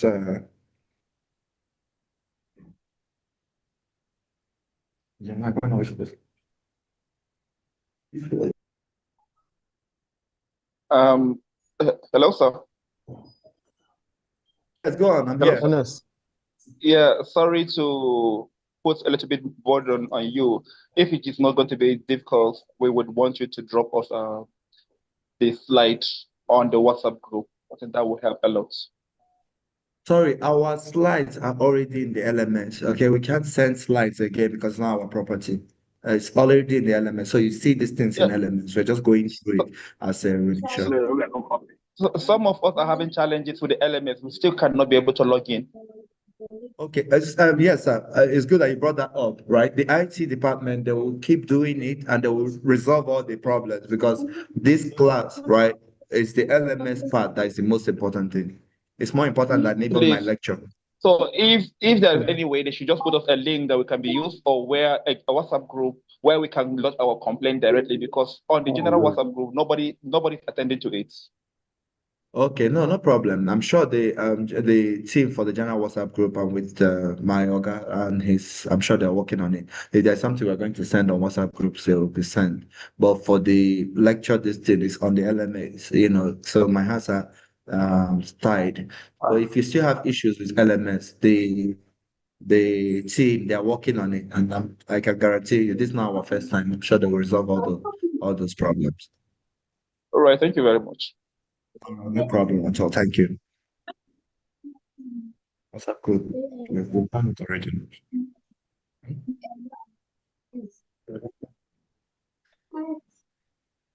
I'm sure.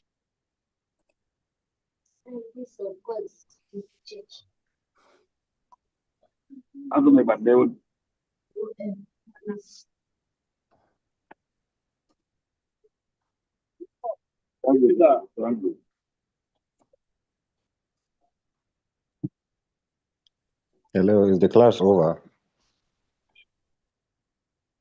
Give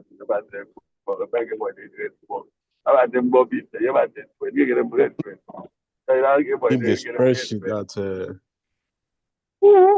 was up or no.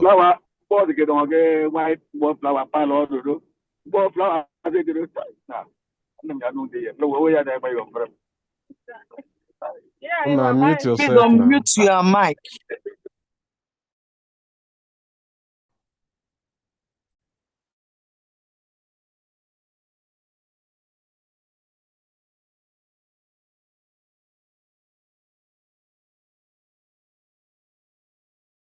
So, sir, what our position right now? Is the lecture coming to an end, or we're still expecting more? Not really looked at the timetable.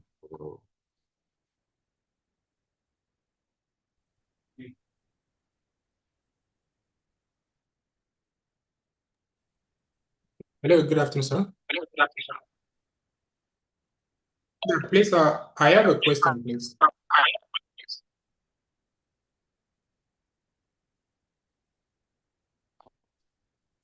Good afternoon, sir. Please, I have a question, please. Yes, please go on. Okay. Yeah, my question is, before the procurement entity request for suppliers, I believe they should have done some background checkings regarding prices. Am I correct? Yes, sir. Okay. Then, is it right that I know we are to encourage local produced goods. Then, if the cost of local produced products are even more expensive than imported products, what should happen at that case? Since at the same time, if the same quality that is obtainable from imported and locally, but the imported happens to be more cheaper than the locally produced ones, which one should the supplier give to the purchasing entity? So I think, in fact, I just stepped in when this was being, when Professor Mrs. DK had her class, and she was talking about, I think she mentioned something about the local content. So the thing is, they don't put a blanket, the idea for the local goods, it's not just that you must buy from the local people, right? The idea is that they get a particular percentage, right? Where it's competitive enough that you use them. You understand? And the plan is for government, public organization like Federal University of Technology to help encourage people in the local industries to participate in the process, right? So it's just a way of subsidizing it, but it's not blanket. The people have to meet a particular percentage of what the actual bidding cost is for them to qualify. Is the advantage you give. Okay, so it means that the supplier, it is not a must that the supplier must buy from the local market. No, unless that's what they wanted to do.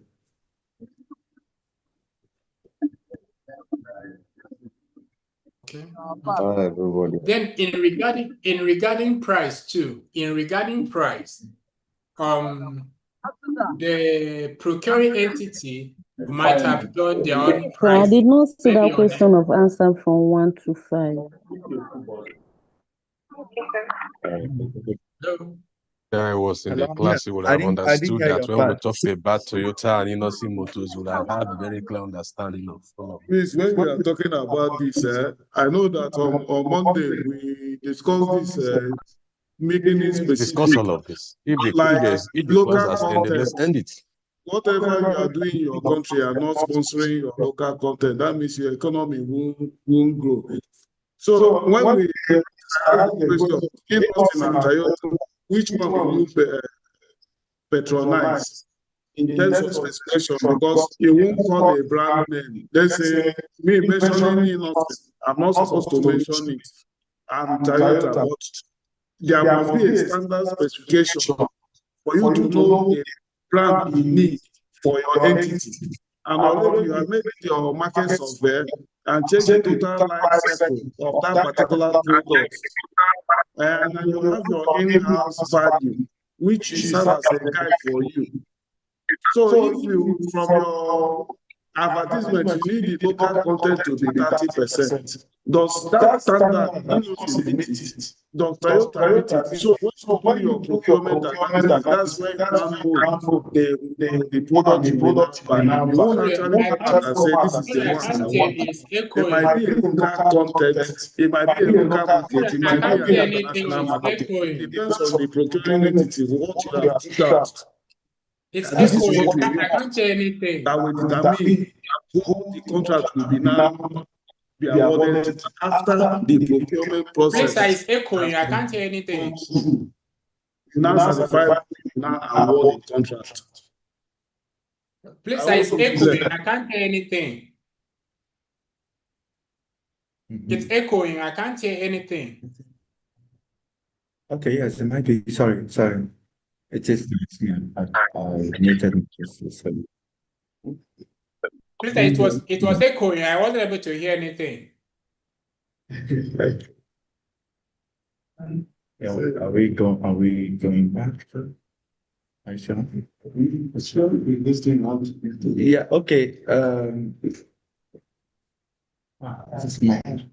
This is I don't know how clear this is because again there are restrictions to how much I can share.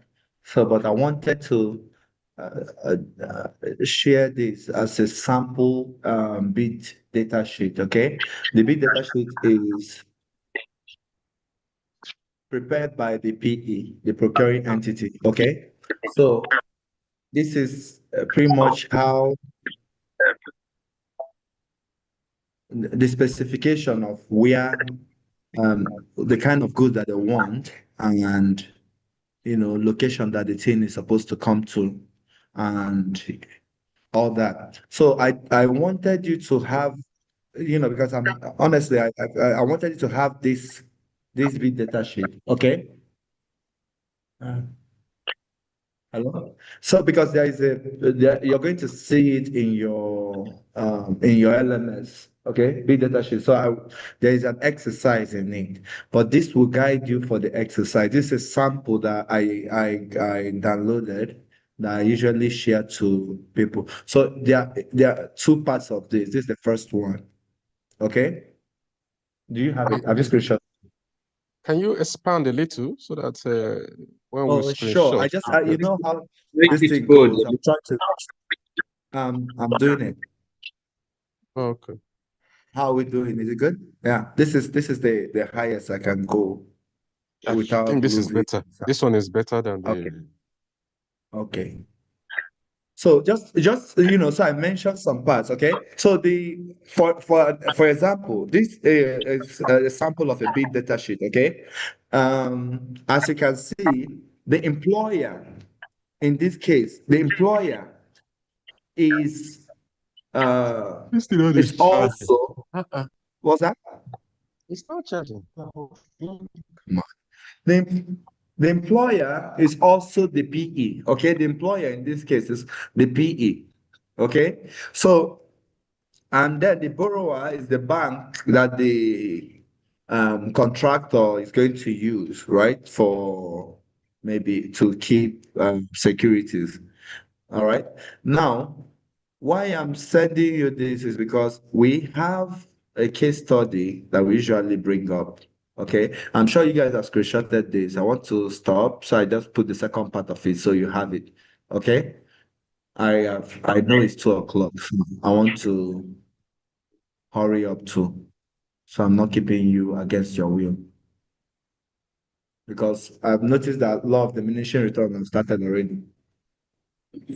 So it has started already, and I can see it, So I want to. I think that's are you what I said. seeing? Let me snap the beat sheet. I'm trying to zoom in. Okay. Have you finished zooming, sir? So we can. So I'm on it. I think.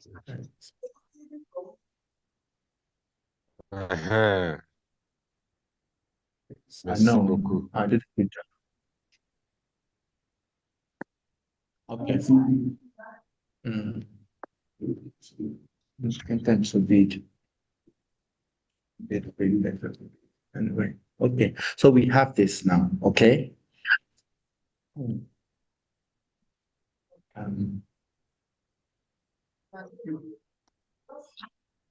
So, 1, 2, 3, and then so please, I'll stop sharing now. Okay, I'll stop sharing. So, ladies and gentlemen, it's been a long day, but it's been very good. I'm sorry for the parts of this day that we couldn't do. Okay. We just have this data sheet, but I'm sure you will see it in your elements. Okay. There is I will look at it too. There is a part of it that has, I don't know, I'll take permission to send a case study that you will use, that we usually put out. If the case study, if I don't see it in the elements, I'll send it so that this is a sample that will help you. It's about, I think it's about, sorry, just one moment.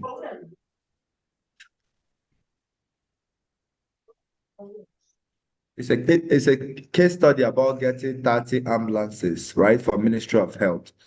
So I didn't know I carried the charger. Imagine.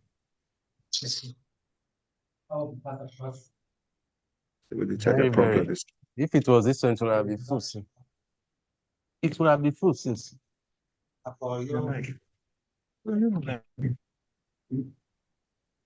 Thank you, guys. I was just. All right. Thank you.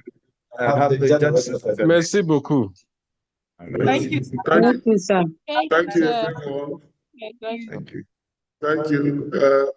Please, can Thank you, sir. Have a wonderful a sister or a Christian brother to pray for us?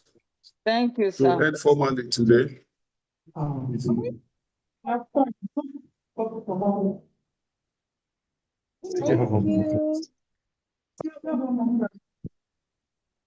Thank you, sir. Thank you. Enjoy the rest of the day. Thank you. So can a Christian brother or Muslim brother pray for us?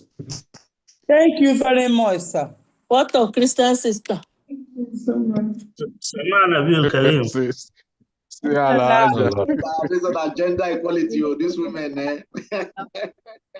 Yes, now we need to speak up for ourselves. Alhamdulillah Rabbil Alamin Ar-Rahman Ar-Rahim Malik Yawmiddin.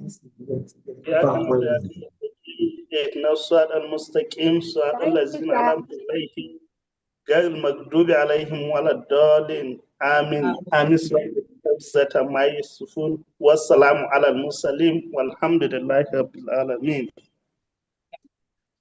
آمين Amen. Amen.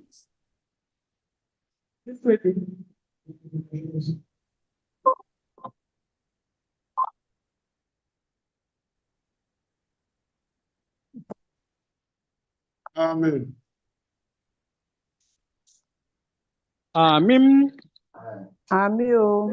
Amen. So can a Christian brother or sister pray too? Amen. Okay, let's pray now. Heavenly Father, we thank you for the beginning of the lecture to the end of today's classes. We appreciate you for your loving kindness. We thank you for the knowledge impacted. And we're asking you that you help us to meditate, to meditate on that which you have taught us through our lecturers today. That at the end of the day, we'll smile that we have impacted our knowledge and we'll also do same to our world to make Nigeria a better place. And we pray, oh God, that our networks will remain more better for us. And above all, we'll come back again to say thank you for a new day. In Jesus' name. Amen. Amen. Amen. Thank you, sir. Thank you, everyone. Thank you, sir. Thank you, everyone.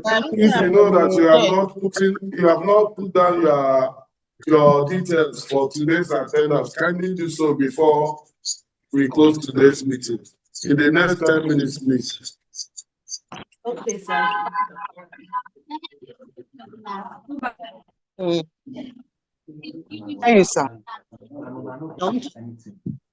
Hello, sir. Please, can I ask a question? Please, can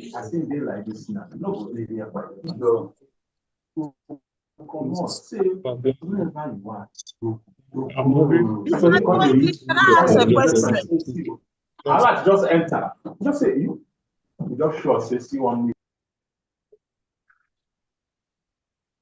Hello.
This one.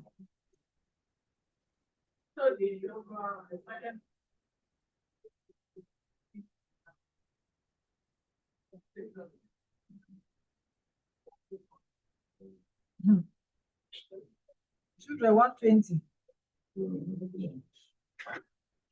Children 120 officials. Officials. Officials 30.